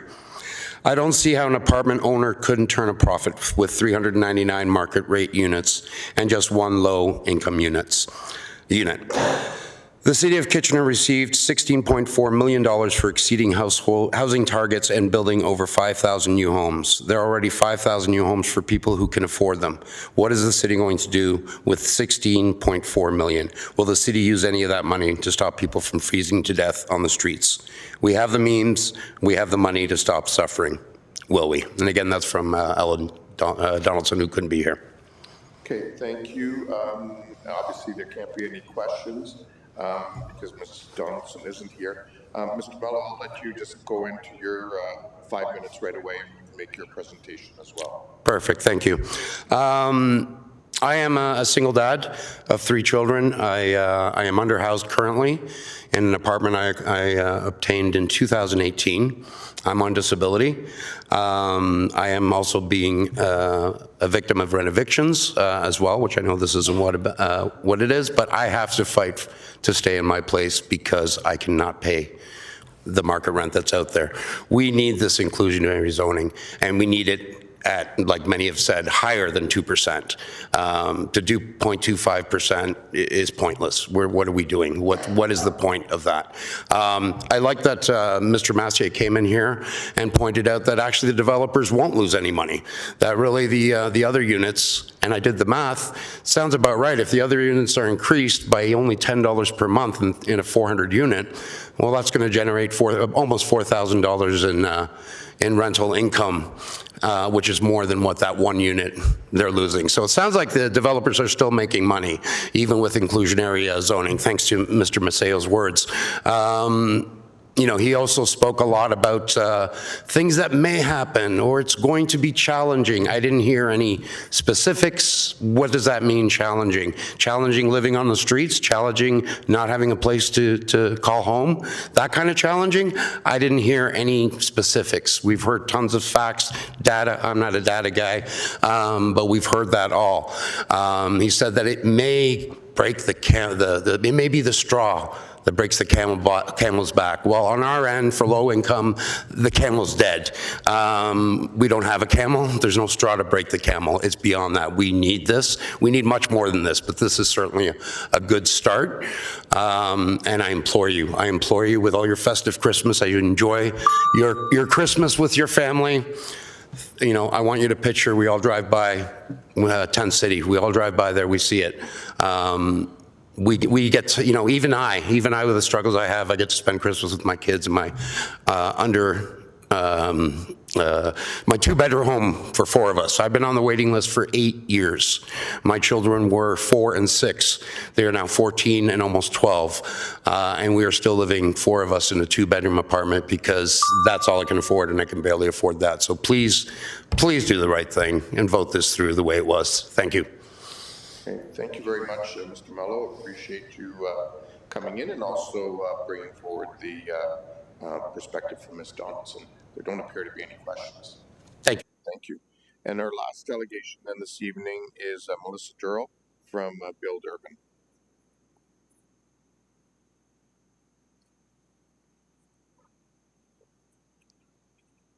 Welcome, Ms. Durrell. Hi, good evening, Mayor, members of council, and staff. As you mentioned, my name is Melissa Durrell. I'm the Executive Director of Build Urban, and I'm here today on behalf of the members. Build Urban members continue to have serious concerns about moving forward with full inclusionary zoning requirements at this time. The market can't support it, as you've heard. As your own consultant report has also demonstrated, that high-density residential development is at a standstill. So quite simply, as you all know, nothing is getting built. We recognize that the city is in a difficult position. With its half funding is tied to implementation of inclusionary zoning, and council is trying to balance affordability goals with market realities. I've been on your side. I see what's happening. Like, this is really, really difficult, so I understand. But for those reasons, we also see Councillor Ioannidis' motion as a pragmatic adjustment. It keeps inclusionary zoning in place while reducing the immediate burden on the development industry at a time when projects are really struggling to proceed. Build Urban is requesting a few minor amendments to the motion to ensure that as this process moves forward, any adjustments to IZ are tracked carefully based on real data and aligned with provincial legislation. The Planning Act requires that monitoring and assessment reports be prepared and made publicly every 2 years after the IZ bylaw is passed. So our proposed amendment simply ties the timing of the reduced set-aside rates to those reports. The full details of our proposed changes have been shared with Councillor Ioannidis and Council, as well as the City Clerk. In short, this amendment simply ensures that any adjustments to inclusionary zoning are transparent, accountable, and based on real market data, giving Council the flexibility to respond as conditions change while providing clarity for builders and the public. Thanks for your time. Thank you very much for coming in.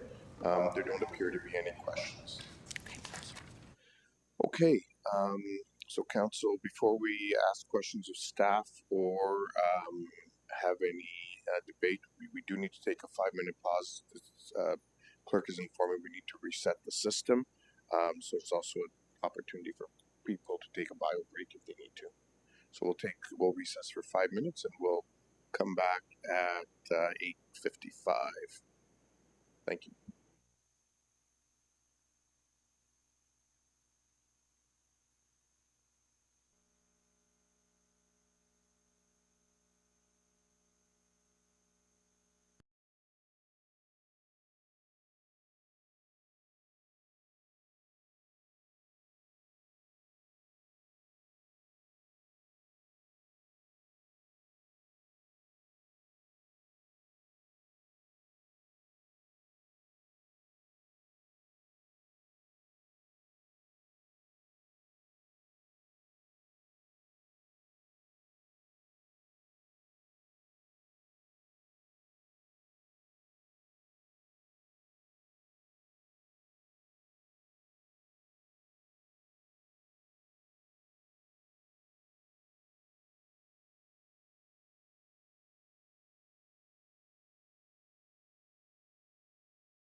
Thank you, everyone, for your patience. I think the gremlins in the system want to the holiday season to start sooner rather than later. Okay, we'll now move to questions of staff. Councillor Singh. Sorry, Mr. Mayor, I should have captured this beforehand. Just not realizing for the downtown center area, although my family members have property that isn't necessarily developable, but it could be in the future. So because the set-aside rates are not just limited to 2026, 2077, could impact up to the 2031. Out of extra caution, I'll declare a conflict for that portion of it, for the central part of the inclusionary zones. So central neighborhood. Okay, thank you. With that, I'll move to Councillor Stretch. Yes, thank you. So just to echo some of the delegates' questions. Can you move?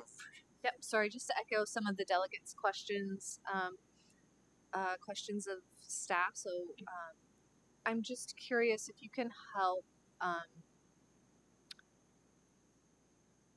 make the numbers translate into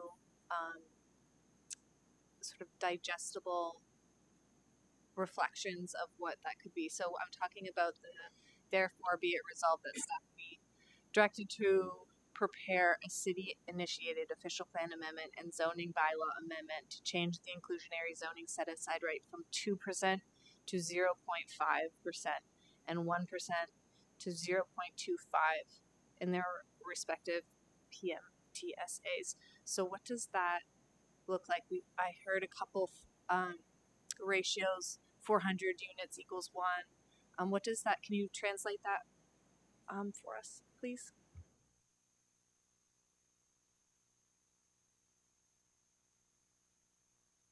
Ms. Goss. So through the mayor, what I can say is that the inclusionary zoning set-aside rates are calculated based on the gross leasable floor area of a building rather than the number of units. So it's a little bit of a complicated calculation. An example, though, is a current site plan application that is proposing 70 residential units that falls within a prime market area for protected major transit station area, which currently has a set-aside rate of 2%. In this example, it would also have a gross leasable floor area of 5,400 square meters. Based on a 2% set-aside rate, it would be approximately 108 square meters of gross leasable floor area that would be required to be set aside for inclusionary zoning, which is approximately, could be 2 one-bedroom units or 1 3-bedroom unit. Based on a 0.5% set-aside rate, it would result in about 27 square meters of gross leasable floor area for inclusionary zoning, which results in either a bachelor unit or a 1-bedroom unit.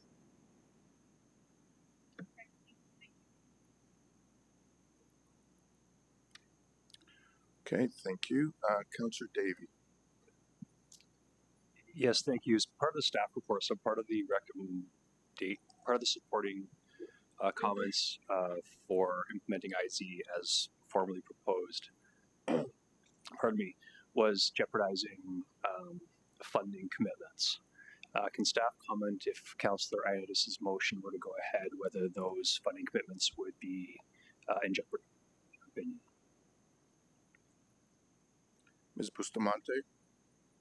So and if I can just remind everyone to just speak loud in the mics to help everybody out. Thank you. So through the chair, so to the mayor, through the chair to Councillor Davey, our understanding is that the motion would not compromise our commitments through the HALF program. Okay, thank you. And while on that point too, I'm just cognizant of folks that aren't aware of all what Kitchener does and has done. Would it be possible for staff to just provide an anecdotal overview of how our municipality has supported affordable housing recently? Is that a fair question to ask, Mr. Mayor? Yeah, that's fine. And I don't know who wants to take that. If Ms. Bustamante or Mr. Reedman or who. I guess the only thing I would say, and I think it is important to remind everyone that the whole issue of affordable housing and supportive housing is primarily a regional responsibility, as they are the services manager.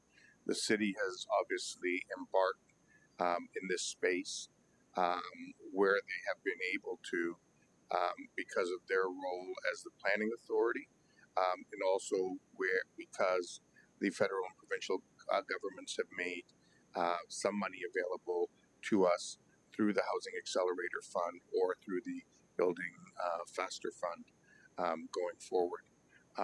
But I know there were some comments made through the delegations around, dealing with homelessness and encampments and different things like that. And it is important to understand that it is regional government that's responsible for that in our two-tier system.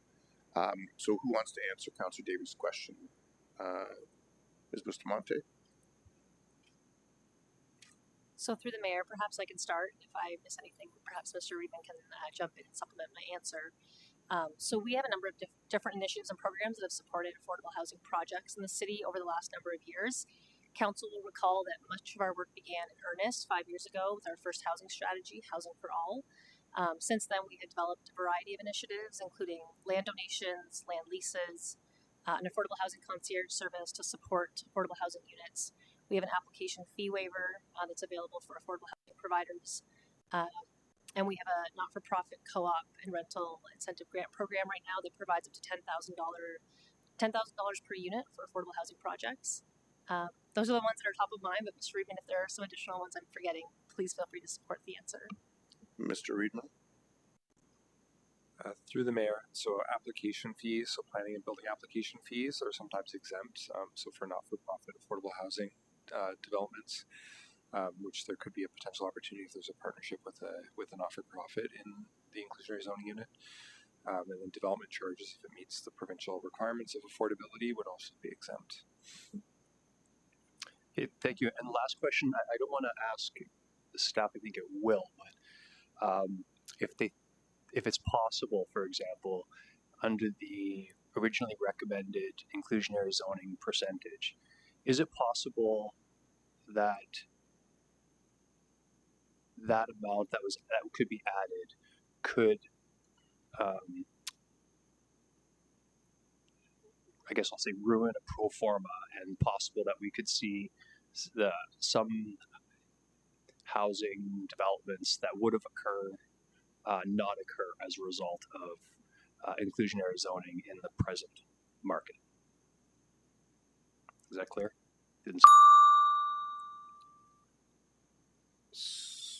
Ms. Bustamante?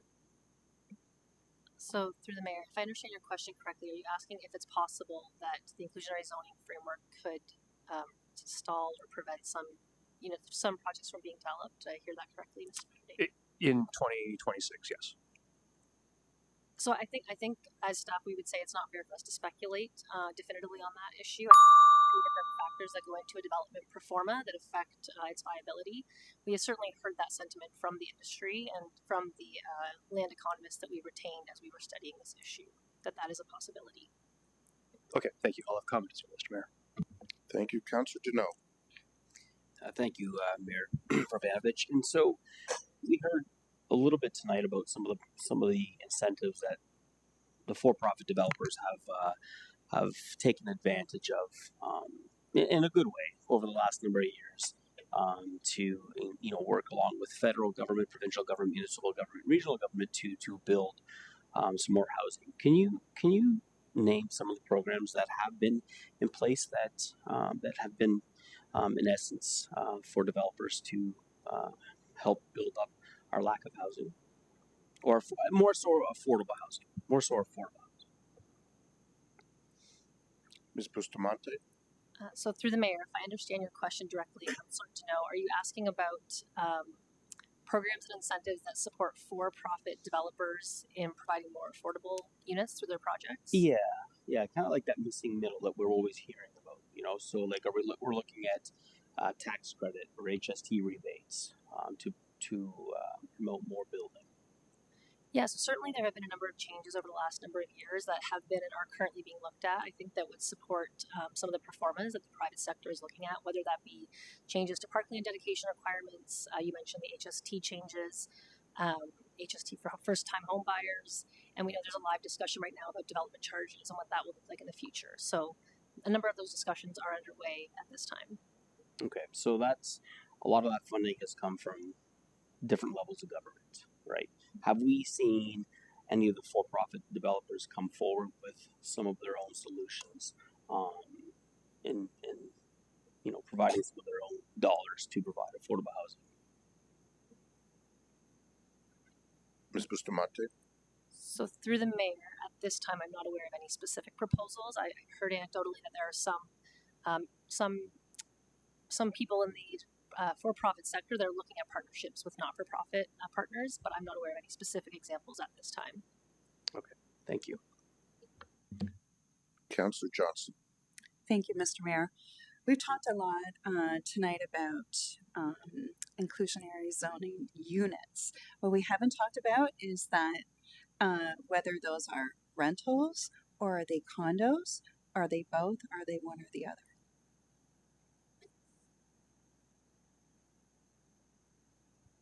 Ms. Bustamante? So through the mayor, at this time, this program is intended for condo projects. Initially, when inclusionary zoning was first developed and studied, the rental versus condo was looked at. At that time, the performance indicated that it would not be feasible within rental projects. Keep in mind, this was 5-6 years ago when we first started looking at the issue. I think in the future we would revisit that again. There have been changes to the rental market that we've seen through different changes to funding streams and programs. So it is possible that in the future it would be applicable and viable in the rental sector as well. Yeah, thank you. I think that's an important consideration when we're looking at this. Thank you. Councillor Singh. Yeah, Rosa, again, one of the comments made to delegations was, why didn't we do this sooner? And I think it's a plausible argument, especially if IZ is a good tool where construction was the most hottest in a segment post-pandemic. That aside, Councillor Johnston asked a question that I was going to get more clarity on for the delegates and those viewing, that this is just for purpose-built home ownership development, not rental. You've confirmed that. So that aside, you said that rental's not included in the IZ calculation, but we may look at that down the road. Again, I don't want to leave that perception that we're succumbing to our responsibility. Can you give more explanation of how a lot of the development that's happening is more so CMHC supported funding, in which case there are certain requirements through CMHC, and if you can specify them? Mr. Reedman's looking to answer that. Yeah, through the mayor, I would like to provide one clarification. And so while the condominium project would require the inclusion of inclusionary zoning units, the units could be rented out for a period of 25 years as well. So the actual product could be an affordable rental, or it could be an affordable home ownership option. So there's flexibility there. Maybe I'll just jump in on the overall rentals, because we have seen a bunch of developments come through that meet affordability requirements and seek out CMHC funding for purposeful rentals. And so we're seeing quite a bit of that development based on the federal program that CMHC had been running for the last number of years. So the fact Sorry, can you repeat that answer and just speak loudly and clearly? Sure. Sorry, I'm coming down with a cold, so don't worry. We all are. Yeah, so there's a program with CMHC for purposeful rentals in particular, that there's eligibility to apply for funding through the federal government for that, and so they have to meet the federal definition of affordability as part of that. And so that is a program that is widely used, and there's a number of programs that are being developed through that program. So without going too much into detail, with a lot of the cranes that we're seeing in our downtown are more specific to purpose-built rentals currently. That being said, with the CMHC criteria, what percentage of the overall units have to be affordable for them to be eligible for that CMHC financing?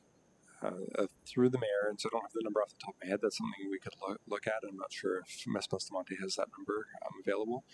But but there's requirements out of that program that that a purpose-built rental developer needs to apply for. Is it much more than 2%? It is, I believe. I just don't have the number. I can look it up and respond to council shortly. Yeah, if you can key back anything, that would be good because again, it shows that there is a lot of other affordable housing that is being incorporated through the different development that's happening. The other question is more so, on behalf of the developer community, the representatives saying that the pro forma is very challenging now. That's understandable. It's a difficult market. But does the program also allow them to build elsewhere? Does they have to be in that development, or they build set aside in construction that may be more affordable for them to build?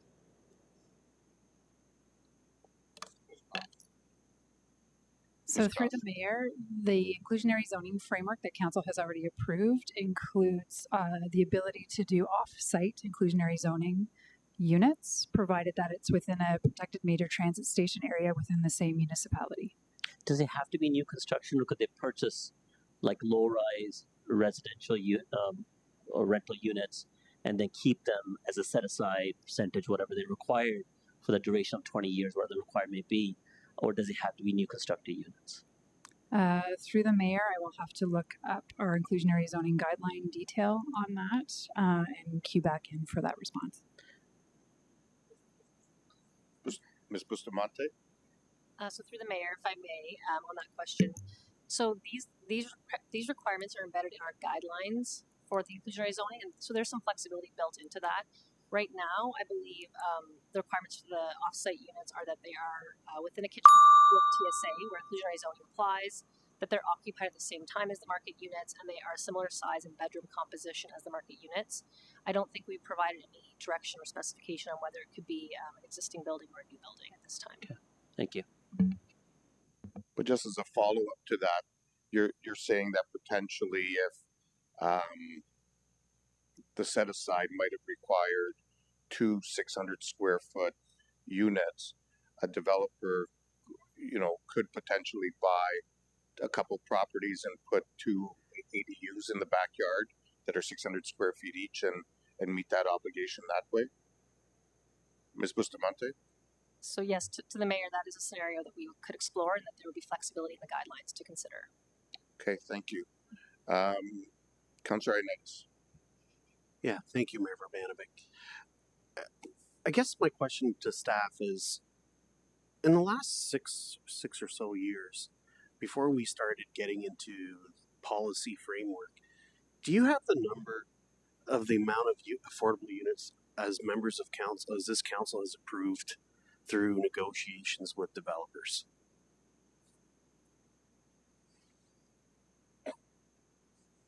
Ms. Bustamante? So through the mayor, I don't have those figures at this time, but perhaps Mr. Stevenson or someone else could help find those numbers and provide it to council. Okay. I think it's fair to say it was probably over 50, but that's just a shot in the dark.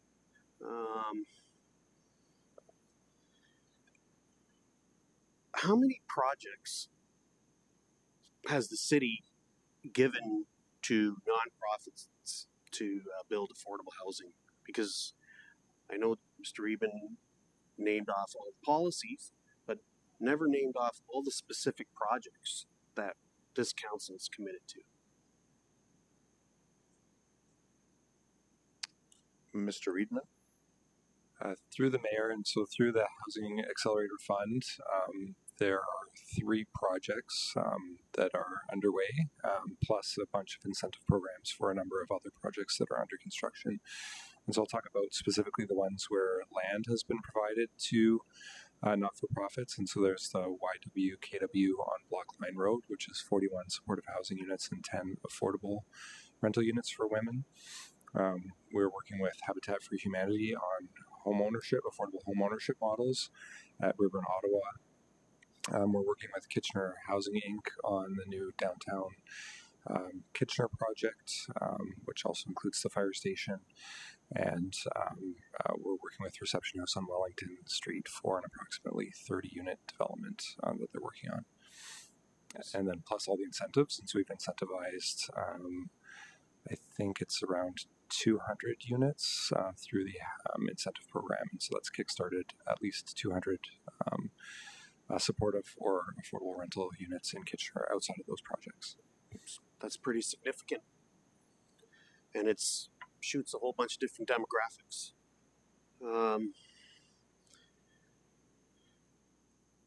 What was the total amount of money that we received from other levels of government with regards to implementing all of our housing policies? Ms. Bustamante? Through the mayor to Councillor Ioannidis. So through the Housing Accelerator Fund program, we received approximately $46 million from the federal government. I'm not sure if I have the number from the Building Faster Fund offhand. I believe it's in the realm of 20 million, but I don't have the exact figure. That's correct. It's about 20, and then, I mean, not directly, but Mr. Reedman, you also received some money for doing the improvements to our processes from, I think that was around, was that $1 million or so? Yes, so that was $1 million we received from the provincial government to streamline our approval process, which has sped up and reduced the cost of development. And then it's $24 million through the Building Faster Fund as the total that we've received. Okay, thank you. I guess my other question is, did we ever support Better Tent City?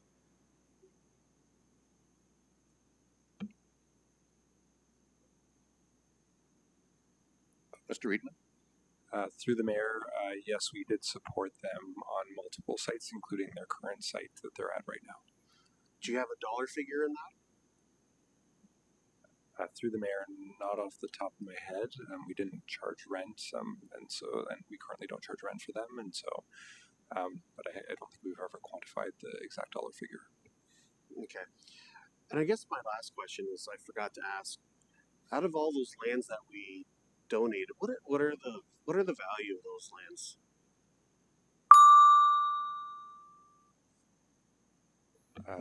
Through the mayor, so I wasn't prepared to answer this question today, so I think we'd have to report back on what the total value is, but it would be in the millions of dollars. Did you say what, millions? Yes, the millions of dollars. Thank you. Thank you, Councillor Ioannidis. Councillor Schneider. Thank you, Mayor. So just to clarify, these units are condo units for inclusionary zoning? Mr. Reedman or Ms. Goss? Who's taking it? Mr. Reedman, you won the draw. Yeah, through the mayor, and so inclusionary zoning does apply to condominium developments. However, the inclusionary zoning units that are included within the development could be provided as rentals through partnership with a not-for-profit, or the developer could include it as a rental within the condominium. So many times when developers build developments, they sometimes withhold some units and keep them as rentals as well. Okay, so my concern is, how do we keep these units affordable? Do we have to partner with someone like Habitat for Humanity on this so they can be kept affordable in perpetuity? Through the mayor, and so inclusionary zoning in Ontario limits the affordability duration to maximum of 25 years, or minimum of 25 years, but that's also the maximum. So, okay, thank you. Councillor Deneau. Thank you, Mayor Verbanovich. And you may not be able to answer this question, and that's okay if you can. I should have asked earlier of one of the delegates, but we've had a developer in here, a number of developers in here over the last 3 years of my tenure, and when they are proposing a development, we ask them quite routinely if they would offer 2 or 3 or 4 affordable units in their development. It happens quite often here, and there's usually 95% of the time there's no hesitation, but we're being told that it doesn't work in the form of a condo, or that's why we don't apply it to rentals, because the performer definitely didn't match to what the thought was. And so how do we know how the developers we ask and they agree to it, how they're able to to jig it into the pro forma without, without saying no. And again, if you can't answer that, that's fine. I apologize for putting you on the spot. Ms. Bustamante, or Ms. Goss, Ms. Goss is winning this time. Go ahead, Ms. Goss. Through the mayor, I would suggest that what is one of the fundamental principles of the inclusionary zoning framework was to establish, as far in advance as we can, clear rules and clear set aside rates so that the development industry has as much heads up as possible about what the inclusionary zoning affordable unit requirements are so that they can be factored in to their pro formas, which is why it has been incredibly important to continue dialogue with the development industry over the last 5 or 6 years as we work through an inclusionary zoning framework. So although we don't know the exact threshold on what their pro forma would need to yield, we understand from conversations with them that what is really important is to build in an expectation early and upfront so that the 2%, 1% can be factored into pro formas as they're looking to bring units to the market. So there's some cost certainty from their standpoint, right? Through the Some mayor, that's cost correct. certainty. Yeah, and so I would assume it's easier to have cost certainty if it's already built in to the development ahead of time, as opposed to when we ask a developer if they're willing to have 2 or 3 different affordable units in their complex or in their development, and they routinely say yes. Through the mayor, that would be my understanding, yes. Okay, thank you. Okay, I don't see any other questions in the queue. I do have one question. So we have inclusionary zoning in place, so it applies to condominiums, which are generally, not, they aren't either rental buildings. Some of them do get rented out, but they're generally not purchased as or they're not built as rental buildings. The financial model on a condo versus a rental building is very different, as is the financing model. And if there's a set-aside rate for 1 or 2 that ultimately results in 1 or 2 units, if the developer partners with a not-for-profit on those 1 or 2 units in order to make them available, would those units then be eligible, for example, for a DC waiver, as a not-for-profit unit would typically be available? Would they be able to avail themselves of that? Mr. Reedman? Through the mayor, so we would if it meets the threshold of the definition in the provincial policies that apply to it. Which is 80%. I believe. And it has to be a registered not-for-profit. Yes, I believe so.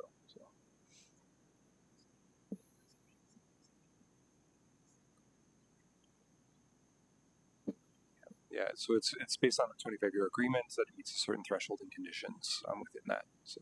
So just so that we're clear here, what that would mean is, let's say, 600 square foot, let's say 2 600 square foot condos would probably go for around 600,000 each, maybe a little less.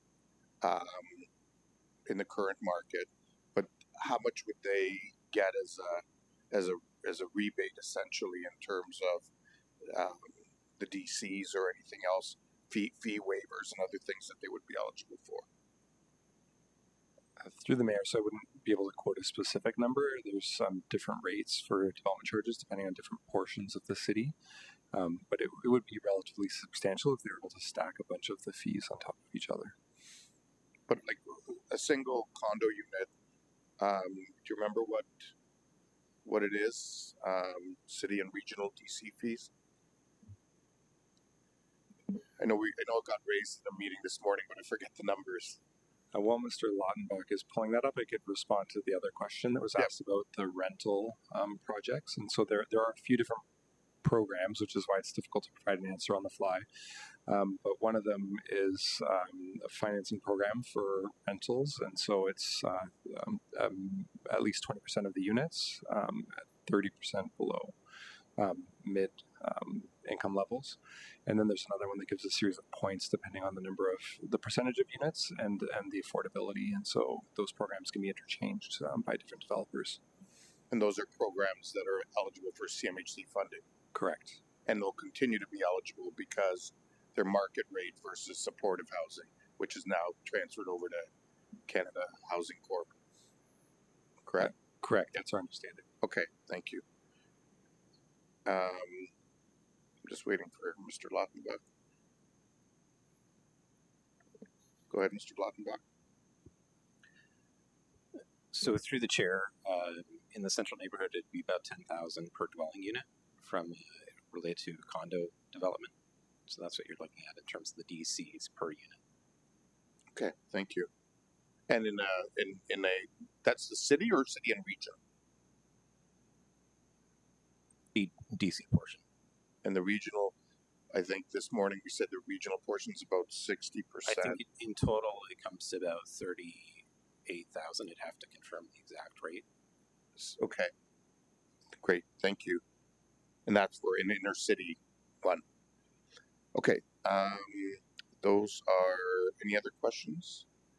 If not, then Councillor Ioannidis, you moving your motion?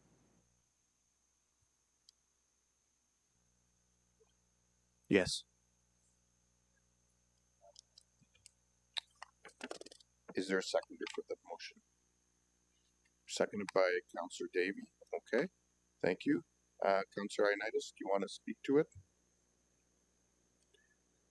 Okay. I know there's a lot of emotions and all that that's on all sides around here, but I think the common goal here is we all want affordable housing. And one of the things that I was very concerned about, I think Councillor Davey was alluding to is I don't think we don't have anything to gain by not approving this or anything like that. Our goal is to have affordable housing, period. And so back in, I guess, 2020, I supported inclusionary zoning because I believed in its core promise. And I believed in it so much that I think I even amended it to have it that it's throughout the entire city. I wanted a citywide approach. I wanted to have consistency and affordability throughout the city. But my support, came with some kind of conditions, like the program had to work. Like it just couldn't be a symbol. Like it had to produce actual units that people could afford. It had to be structured so that builders would still build. Had to be flexible enough to respond to economic realities, not just political aspirations. I believed in that idea, but I also believe that good intentions aren't enough. A policy only matters if it delivers results. You fast forward today, and the market conditions we're facing simply don't make sense for the same model. Construction costs are higher, financing is way tighter, interest rates have changed the economics of every project. And the margins that made inclusionary zoning viable back in 2020 or whatever, 2018, has been squeezed right out of the system. The numbers don't work, the policy doesn't work, and pretending otherwise doesn't create a single affordable home. So my position hasn't changed. I still believe in having this throughout the city in mixed communities. I still believe in having a fairness all across the city. We all want inclusionary zoning to succeed, but it has to be grounded in the market that we have today and not what we've had years past. A policy that stops projects from being built doesn't help affordability, it hurts it. In 2020, I supported inclusionary zoning because it had potential. Today, I'm focused on making sure any policy that we have actually produces homes, not headlines. Affordability demands ambition, but it also demands practicality. And that balance is what I've always stood for, which is why I brought forward tonight's motion. It keeps us forward, it keeps our funding, our half funding commitments. It's not saying no, it's not saying it's not saying no to years past, years ahead. But it's still supporting affordable housing. I think we're grasping at hairs here with this policy to begin with. And as I outlined, all the other projects that we've done in this city for affordable housing, it's astronomical. And to say that we don't support affordable housing, that's a category lie. Councillor Ioannidis. Well, it is. I'm cautioning you. That's not appropriate language. It is. Councillor You Ioannidis. cut me off all you want, but it is. It's not appropriate language in the council chamber. Well, it is. So, you guys can do what you will, support what you want, do what you think, but we implement this program, we're just going to delay the inevitable of our comeback when it comes to housing, because performers are not going to work, the lenders are not going to give the money. Again, 0 equals 0 in my mind. Thank you, Councillor Ioannidis. Councillor Davey. Yes, thank you.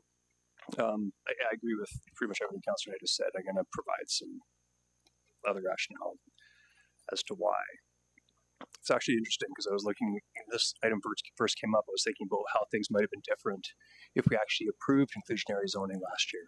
What would we all be thinking? Because it would have created exactly zero new affordable homes. And frankly, we all would have been blaming, or many of us would have been blaming our affordable housing policy for it. The reality is, yes, we've created a lot of incentives at our level, at every level of government. But if the incentives were so great, why were 0 developments created in 2025? And the only answer is because the incentives are not greater than the market conditions that people are facing. So the next question that I've been trying to answer, I've been failing at answering this for a long time is, well, why not go ahead and do it? Do it anyway if there's going to be no developments or few developments. And that is because what's difficult to communicate is the general supply issue of housing we have in Canada. I've spoken about it a couple of times, but for a long time we were trying to figure out why housing was so expensive in Canada in general. And a few years back, there was a study done that showed that Canada has the fewest number of homes per person in the G7. So we have the fewest number of homes per person in all the countries like, Germany, Italy, the US, Japan, etc. And when you dug deeper into that data, not only does Canada have the fewest homes in the G7, Ontario has the lowest number of homes per capita of all the provinces. And when you go down even closer, like even narrow that further, of all of the census metropolitan areas, which is how we refer to our area of Kitchener, Waterloo, Cambridge, we have the second lowest number of homes per capita in the province of Ontario. And that is why our rents are so high, that is why our housing prices are high. And to use an analogy, when there's a bad crop of coffee beans, for example, it's not just the high-end coffee prices that go up, it's your budget coffee that goes up. The no-name coffee goes up in prices as well. And the way I'm trying to connect that so you understand is that if we implement inclusionary zoning, if we had implemented it last year, it actually proved that we were right in delaying it, because at least there was a chance that the math equation of what makes pro forma, whether a developer goes ahead and builds or not, had a chance, okay? Now we know that we made the right decision because there was 0 built. What could happen if we don't reduce these numbers again is that we could see 0. There might at least be 1 or 2 new developments that are built in this thing, which brings down the overall cost of housing for everyone. That's the challenge that we're facing going forward. I have to say, I'm kind of disappointed in like, I've heard a lot of sentiments like, well, this isn't going to be the straw that breaks the camel's back because, you know, it's only one of the millions of challenges that developers are facing trying to build these houses. And it's, to me, it's like saying that, you know, no individual killer bee is responsible for murder, right? Like, we have to take responsibility in this. So I am extremely disappointed that we're in this place. I remember talking about this last year. I was really hopeful and confident that the market would have changed. I, like Councillor Hernandez, really want to see inclusionary zoning rates much, much higher than even what was proposed originally. But as has been said several times, 2% of zero is zero, 5% of zero is zero. We're not helping. We're helping through all the other initiatives we talked about, affordable housing. This is a situation where, in my mind, we're only hurting. Thank you. Mr. Reedman? I'm not sure. Yeah, through the mayor, I would like to just provide a clarification for the record. I blame the cold for me not being on my A game today, but under the under inclusionary zoning, sorry, under what? Under inclusionary zoning, it does apply for purpose-built rentals as well. So there is a carve-out in the policy for that as well. So it's condominiums and purpose-built rentals. It would apply for any development that's 50 units or greater in either of those situations. Okay, thank you. Okay, continuing with the debate then, Councillor Chapman. Yeah, thank you. I will not be supporting this motion. And I'll say something I just said earlier, and that is, this isn't about the developers. We're not doing this for the developers. We're doing this because we need more affordable housing, and we need to make sure that nobody's left behind. And no, this will not solve the encampment problem.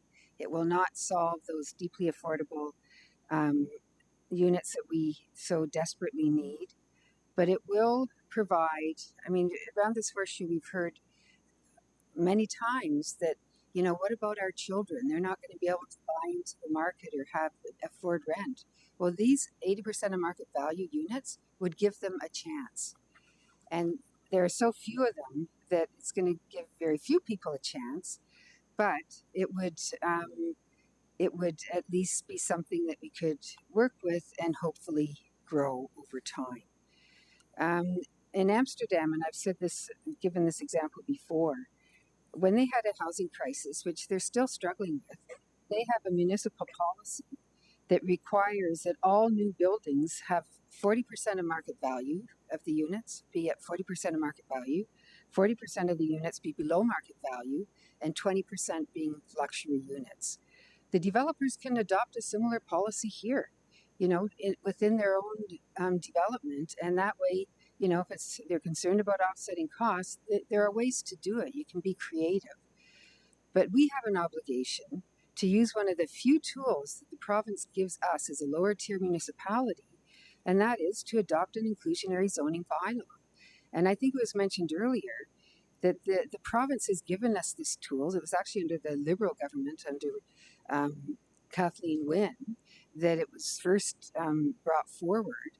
And the current government has not taken it off the table or off the books. And we so often will look at, well, we have to do it because the provincial government is requiring it. Well, let's take this as a requirement because it's something that's going to help the residents of this community. A lot of the perks have been mentioned, the compensation that developers have already received, which means that meant more money in their pockets. And that's, you know, one of the other things that I'm not sure if it has been mentioned, is the reduction of parking spots to zero, which is one of the most expensive parts of building a tower. We've talked about waiving development charges, parkland dedication, the HST. I mean, the list goes on, and we can't ignore those things. The building of the ION, the upzoning. So there's so many things that we've done, and I commend this council for doing those things and for supporting them. But IZ is it's never going to be the right time for the development community because they see it as a threat. And it's such an insignificant threat to anybody, really. given all the other perks that are out there that they can apply for. So it's never gonna be a right time. So to say, well, we'll do it, lower it to basically zero, and then increase it at some other time, and the developers say, okay, yeah, let's rethink this. We're happy to give you 5%. That's never going to happen. And like I said, it's one of the few tools that as a lower tier municipality we have. I think it's a tool that we need to do now, so that so developers do have that predictability, and that we need to ensure that we do the right thing now and not a year from now or 2 years from now.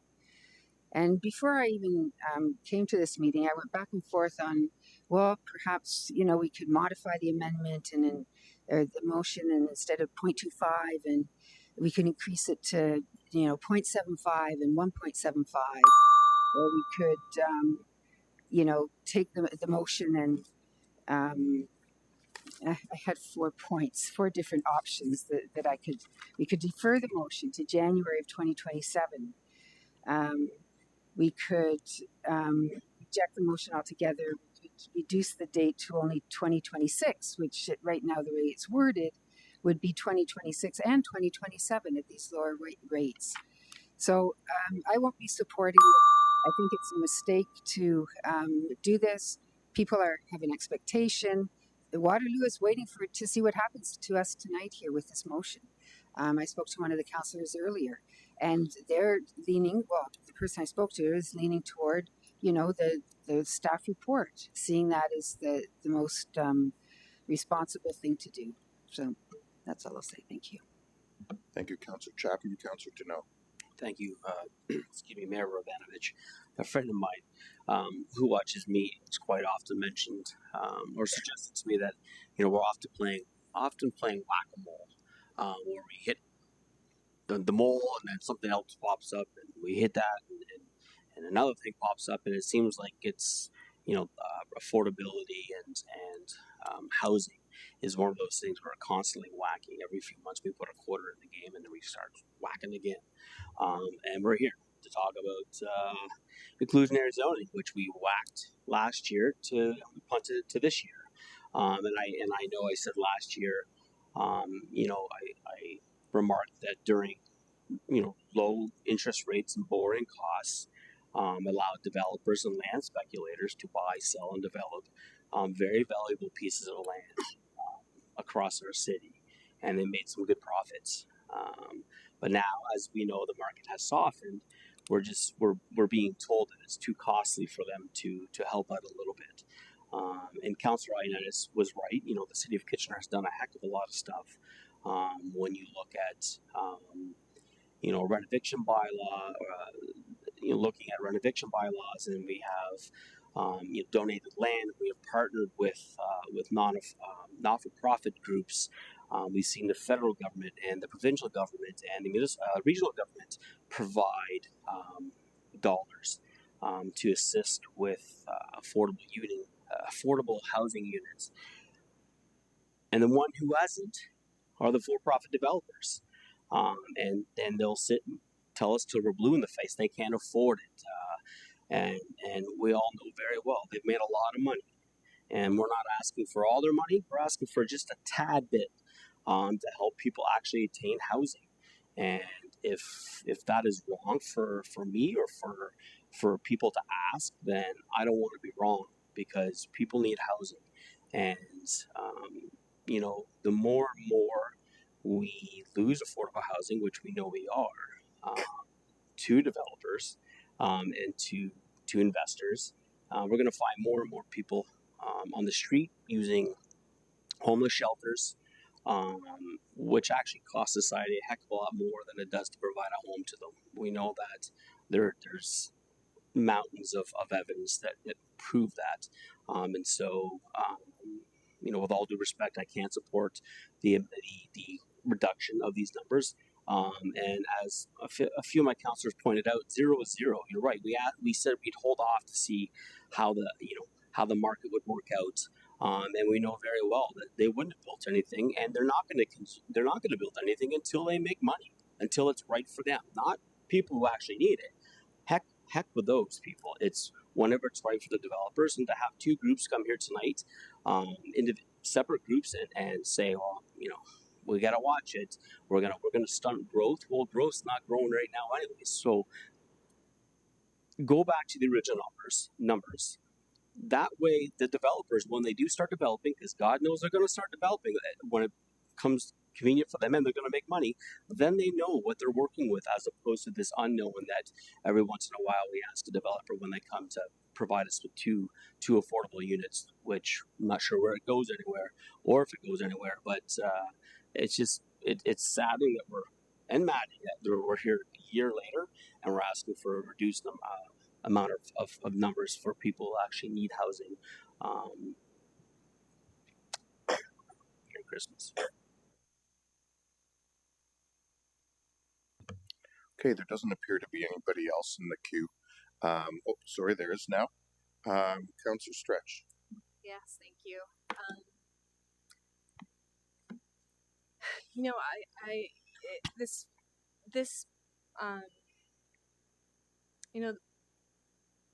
Whatever happens, whether Councillor Ioannidis' motion is supported or not, we are moving ahead with inclusionary zoning.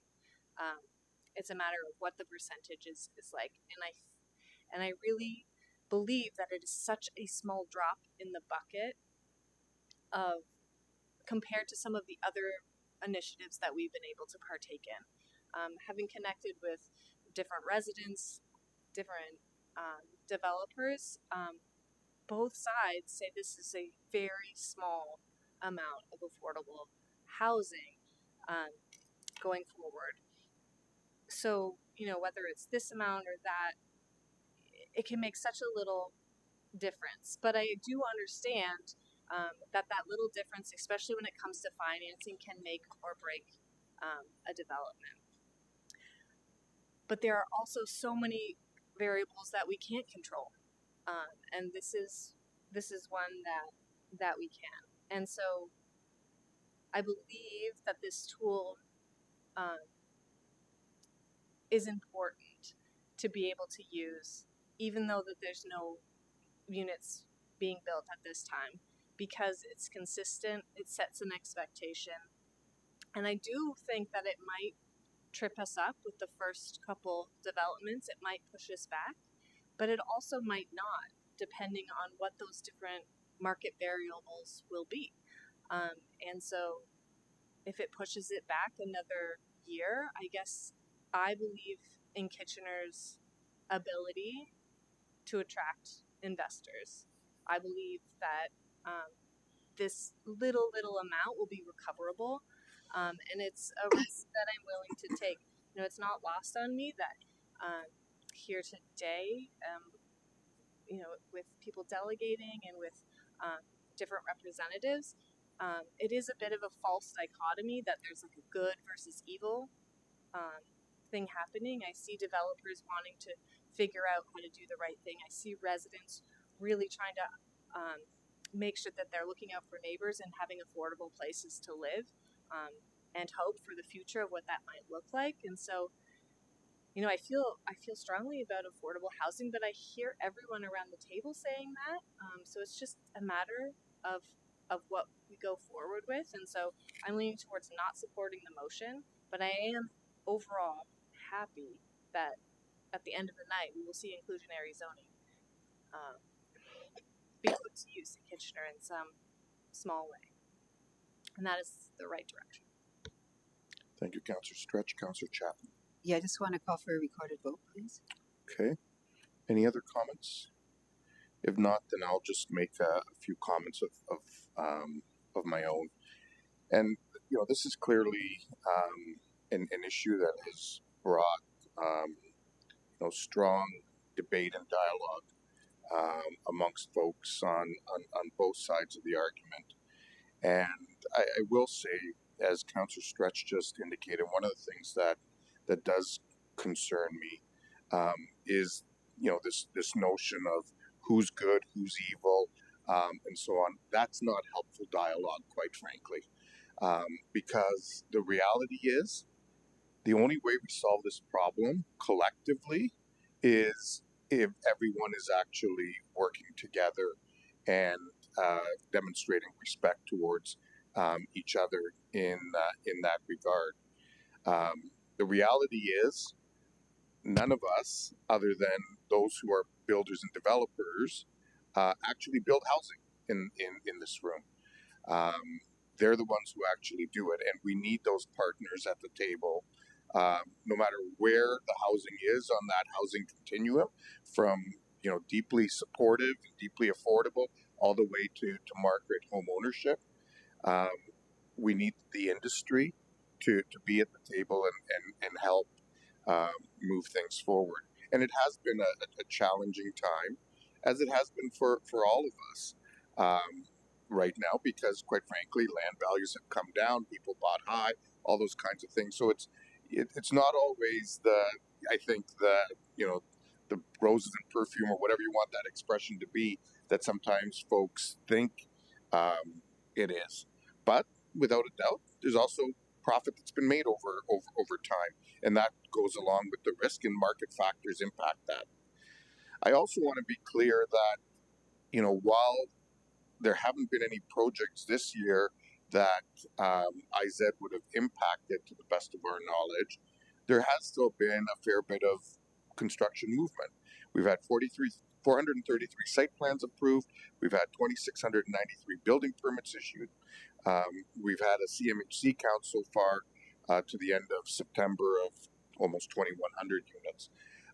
So, I mean, things have continued, but some of those projects, were approved previously, and even if IZ was kicked in at the beginning of 2025, it wouldn't have impacted these projects, as I understand it. I say all that because I do think that one of the answers to the challenges that we have has been the small little incremental things that we can do to get another 1 or 2 or 3 or 5 units into the mix. We're not in the business of building 2 or 3 or 400 unit buildings. That's a regional responsibility together with the not-for-profit sector, and quite frankly, they can only do it with funding from the federal government and, where necessary, operational dollars from the provincial government. We do know that what has worked here has worked in this municipality in particular because of the collaboration and the fact that as a municipality, we work with the development community to make things smoother and easier for them. And as we heard today and this morning, we met with with Minister Flack was in town, and we met with some members of the development community. And one of the things we heard is people choose, when they have different municipalities to work with in Ontario, they choose this municipality because of the customer service that they get, because it's easier to move forward in a constructive way and in a respectful way to get stuff done. And so those are things that I think will still drive developers to choose to make investments in our community. There have been a lot of things talked about: parkland dedication fees, HST development charges, and others that will potentially, impact the pro formas that will see these projects either move forward or not, including interest rates and things like HST and development charges. Really require policy direction from the and finalization from both the provincial and federal governments. And in fact, the two things that we heard today were those are the two things that developers need. Most importantly is that clarity, because right now nobody wants to buy a new house or a new condo or a new anything, particularly if they're a first-time homeowner, because they're thinking, you know what, if I wait a week or 2 weeks or 3 weeks, when this finally gets finalized, I may actually save $100,000 in the process. For a starter home, or $80,000, which is a significant amount of money. And so we do need our federal and provincial counterparts to finalize those, those two things in particular. When I weigh everything out and the pros and cons and the risks, and are we talking about 2 one-bedroom units, or are we talking about a bachelor unit? At the end of the day, I think this will be built into the pro forma model. And in light of all that, I'm erring on continuing forward with what we put in place, and not supporting the amendment today.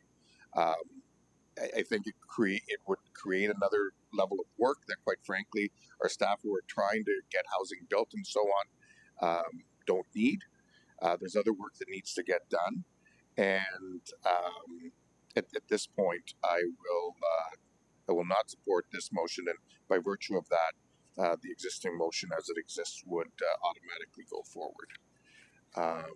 So, with that, a recorded vote has been called. I'm going to have to split up Councillor Ioannidis' motion into the downtown area and the non-downtown area due to the conflict that's been raised. We'll do the downtown area first.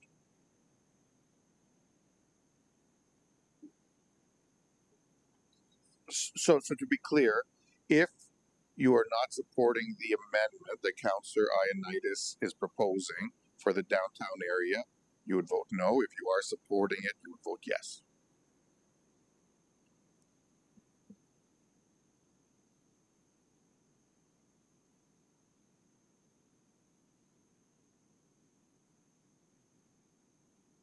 Sorry?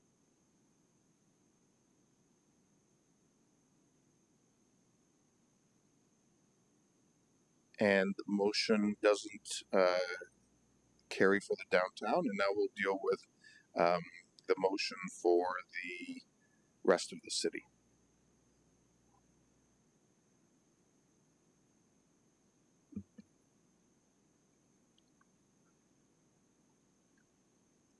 And the motion also doesn't carry. So IZ will proceed in 2026 based on the original recommendations that have been that were previously approved a year ago. Thank you, everyone, for coming in. Councillor Davey. Sorry, Mr. Mayor, just confirming procedures that why is it automatic? We assume do we not have to vote on the main motion, and then should we have an opportunity to amend? Sorry, somebody. I just want to make sure maybe there's something. Somebody correct me, but we passed it last year, did we not, Ms. Fusco? Oh, sorry, I turned you off, but you turned yourself on.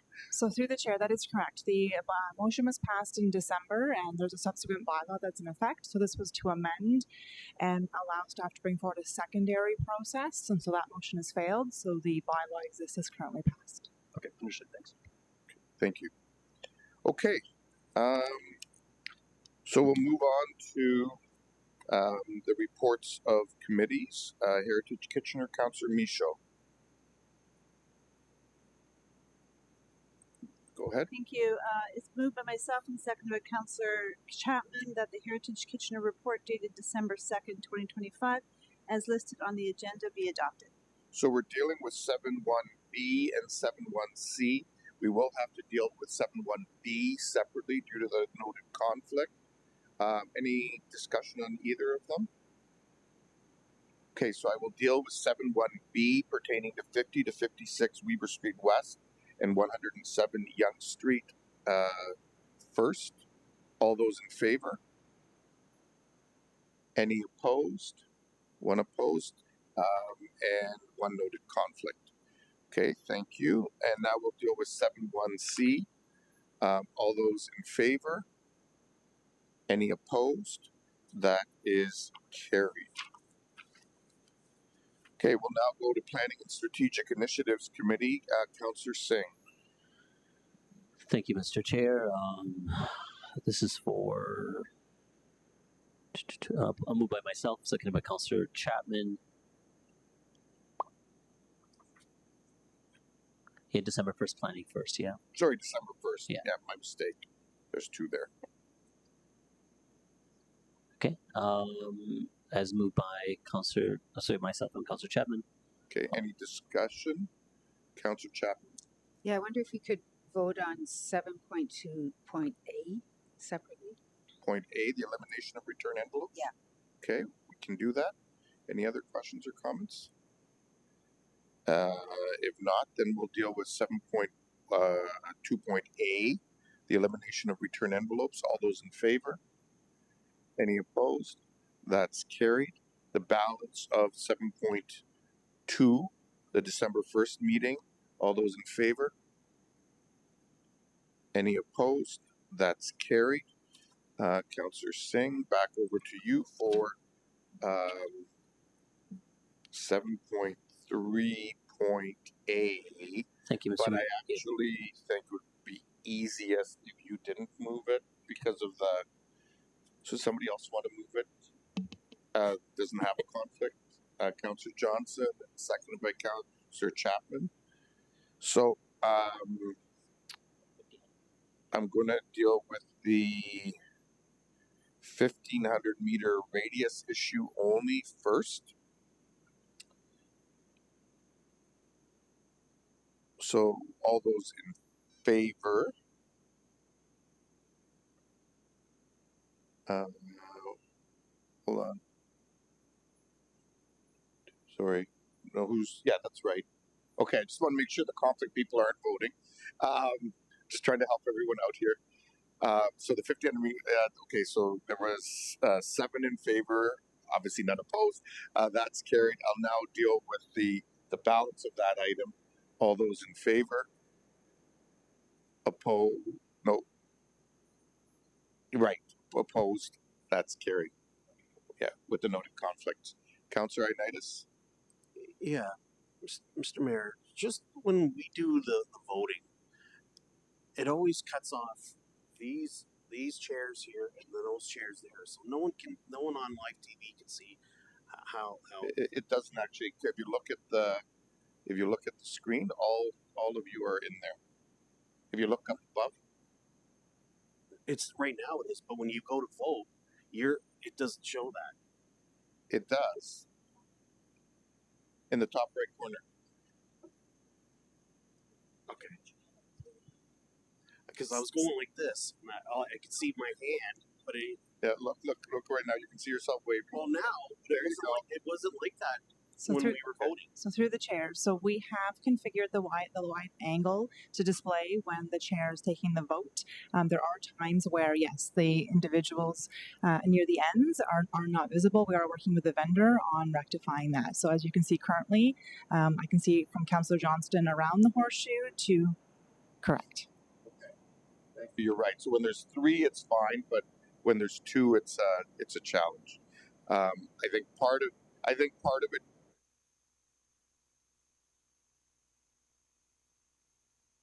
And turns me off, then that also will help correct that problem. Thank you for flagging that. Okay, moving into unfinished business. Any new business? Councillor Davey. Yes, thank you, Mr. Mayor. I think it's only appropriate we raise at the first opportunity since we found out from the region recently that there is a concern with our water supply issue. I know I certainly found it. Who turned you off? No. Easy there. Sorry.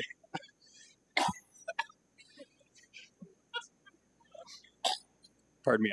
Sorry, go ahead, Councillor Davey. Thank you, Mr. Mayor. Yeah, I certainly found it shocking and could have, again, the information we have so far could have potentially significant implications for the future of our area. So I guess my first question, Mr. Mayor, if it could, would be, when do you anticipate we'll be hearing more specifically on this issue and the communication of how we got to here?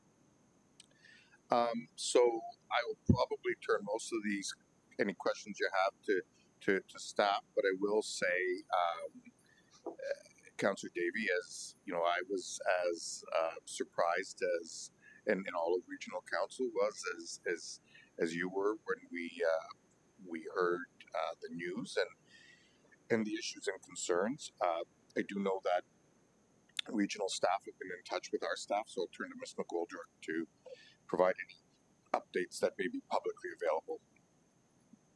Yeah, so through the mayor, city staff was also informed of the water supply issue at the same time, on the same day as council and the region's media release. We have since that time have requested meetings with the region and have had meetings to request greater clarity on the technical details on the issue and the potential impacts to new development. We've also requested enhanced public communications and regular updates. And so we're anticipating as the region works through better understanding of the issue that more information will be forthcoming. But staff are also seeking that information and clarification.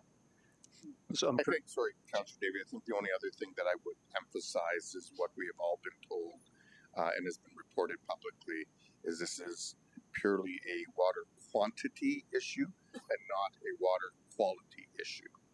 So I think it's important that that be emphasized so that the public has that reassurance as it has been provided to us from the regional municipality of Waterloo, who supplies us with our water. Yeah, thank you. I've actually long been a supporter of the water you get from your tap is actually very, very safe, and I think my understanding is in some cases undergoes more testing than the bottled water you might buy at the store. But it's the supply issue that's concerning me. And if I guess I'm correct in understanding then from our staff that we do not have an understanding of how we got to this point of essentially one day we have surplus water and the next day there's essentially a pause on development in the city of Kitchener. So our staff do not understand how we got to this point.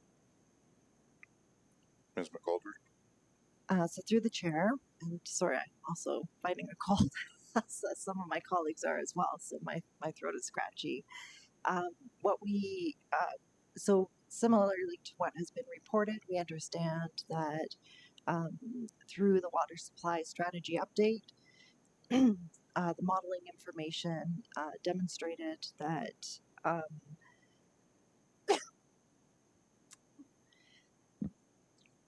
bless you.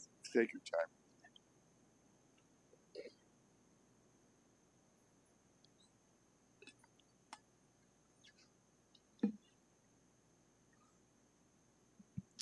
That there was a water capacity issue identified within the Mannheim service area, and this supplies water to Kitchener, Waterloo, and parts of Cambridge, Woolwich, and Wilmot.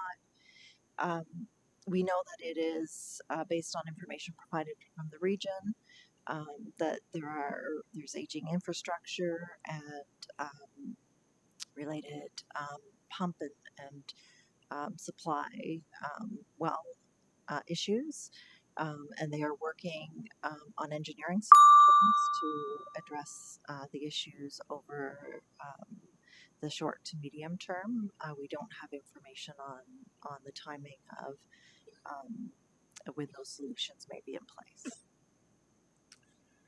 Okay, thank you. Just by way of comment, Mr. Mayor, I just want to be clear that this, again, the water quality and supply is among the most, the most important thing that municipalities do. And now that we have planning authority, this admission was a wake-up call certainly for me. So I will certainly be looking forward to policies in the future where the supply issues certainly, as well as quality issues, even if there is no quality issue in this case, to be triply clear on that, I think should be reported directly to this council. At frequency to be determined, but I'm looking forward to more information on this. Thank you. Yeah, and certainly, Councillor Davey will certainly I will share information as it is made available through the region, and I know our staff will as well. But ultimately, as the supplier of water, we rely on them to provide that information to us. And I'll just say that, I and others have certainly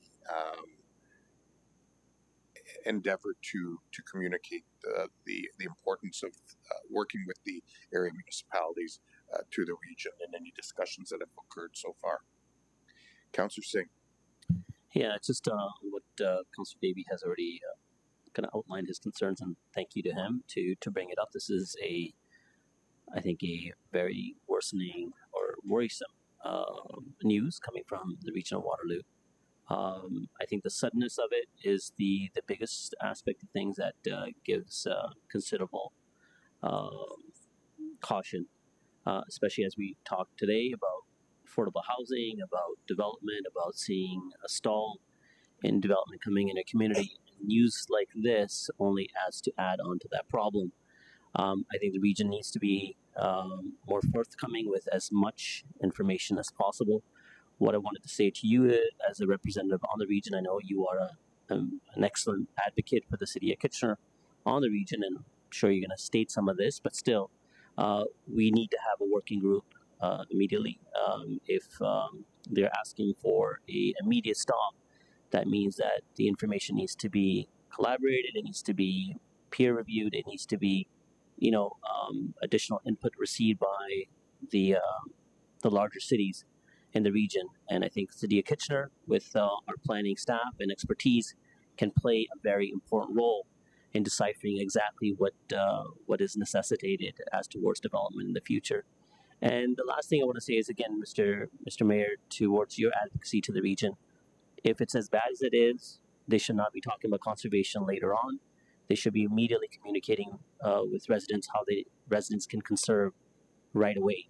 That strategy and that approach should be part of communication going as quickly as possible, leading into spring especially, and setting up a very, I think strict understanding by residents that perhaps we can't use water towards outdoor activities as we've done in the past until we have a better idea about the long-term viability of groundwater, not about the safety, but the quantity in our region. So I think these are advocacies that we have to do more promptly, and I think the region has to be more reactive and I think more collaborative with the peer municipalities. Thank you. Thanks, everyone, for your comments. I mean, obviously, this is an area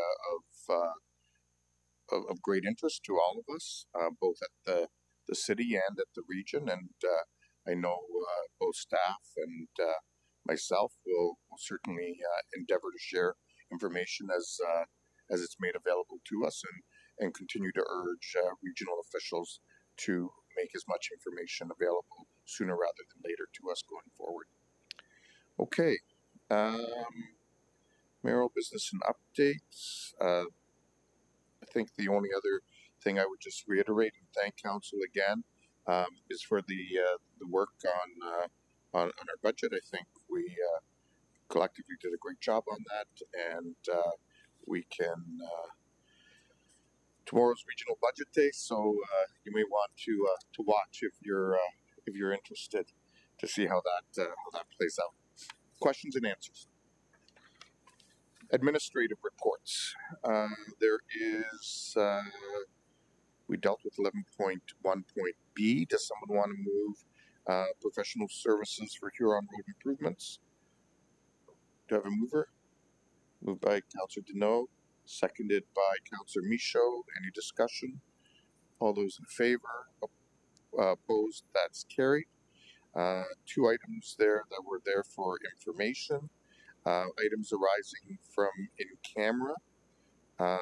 First one is 11.3.A, legal advice regarding a land lease.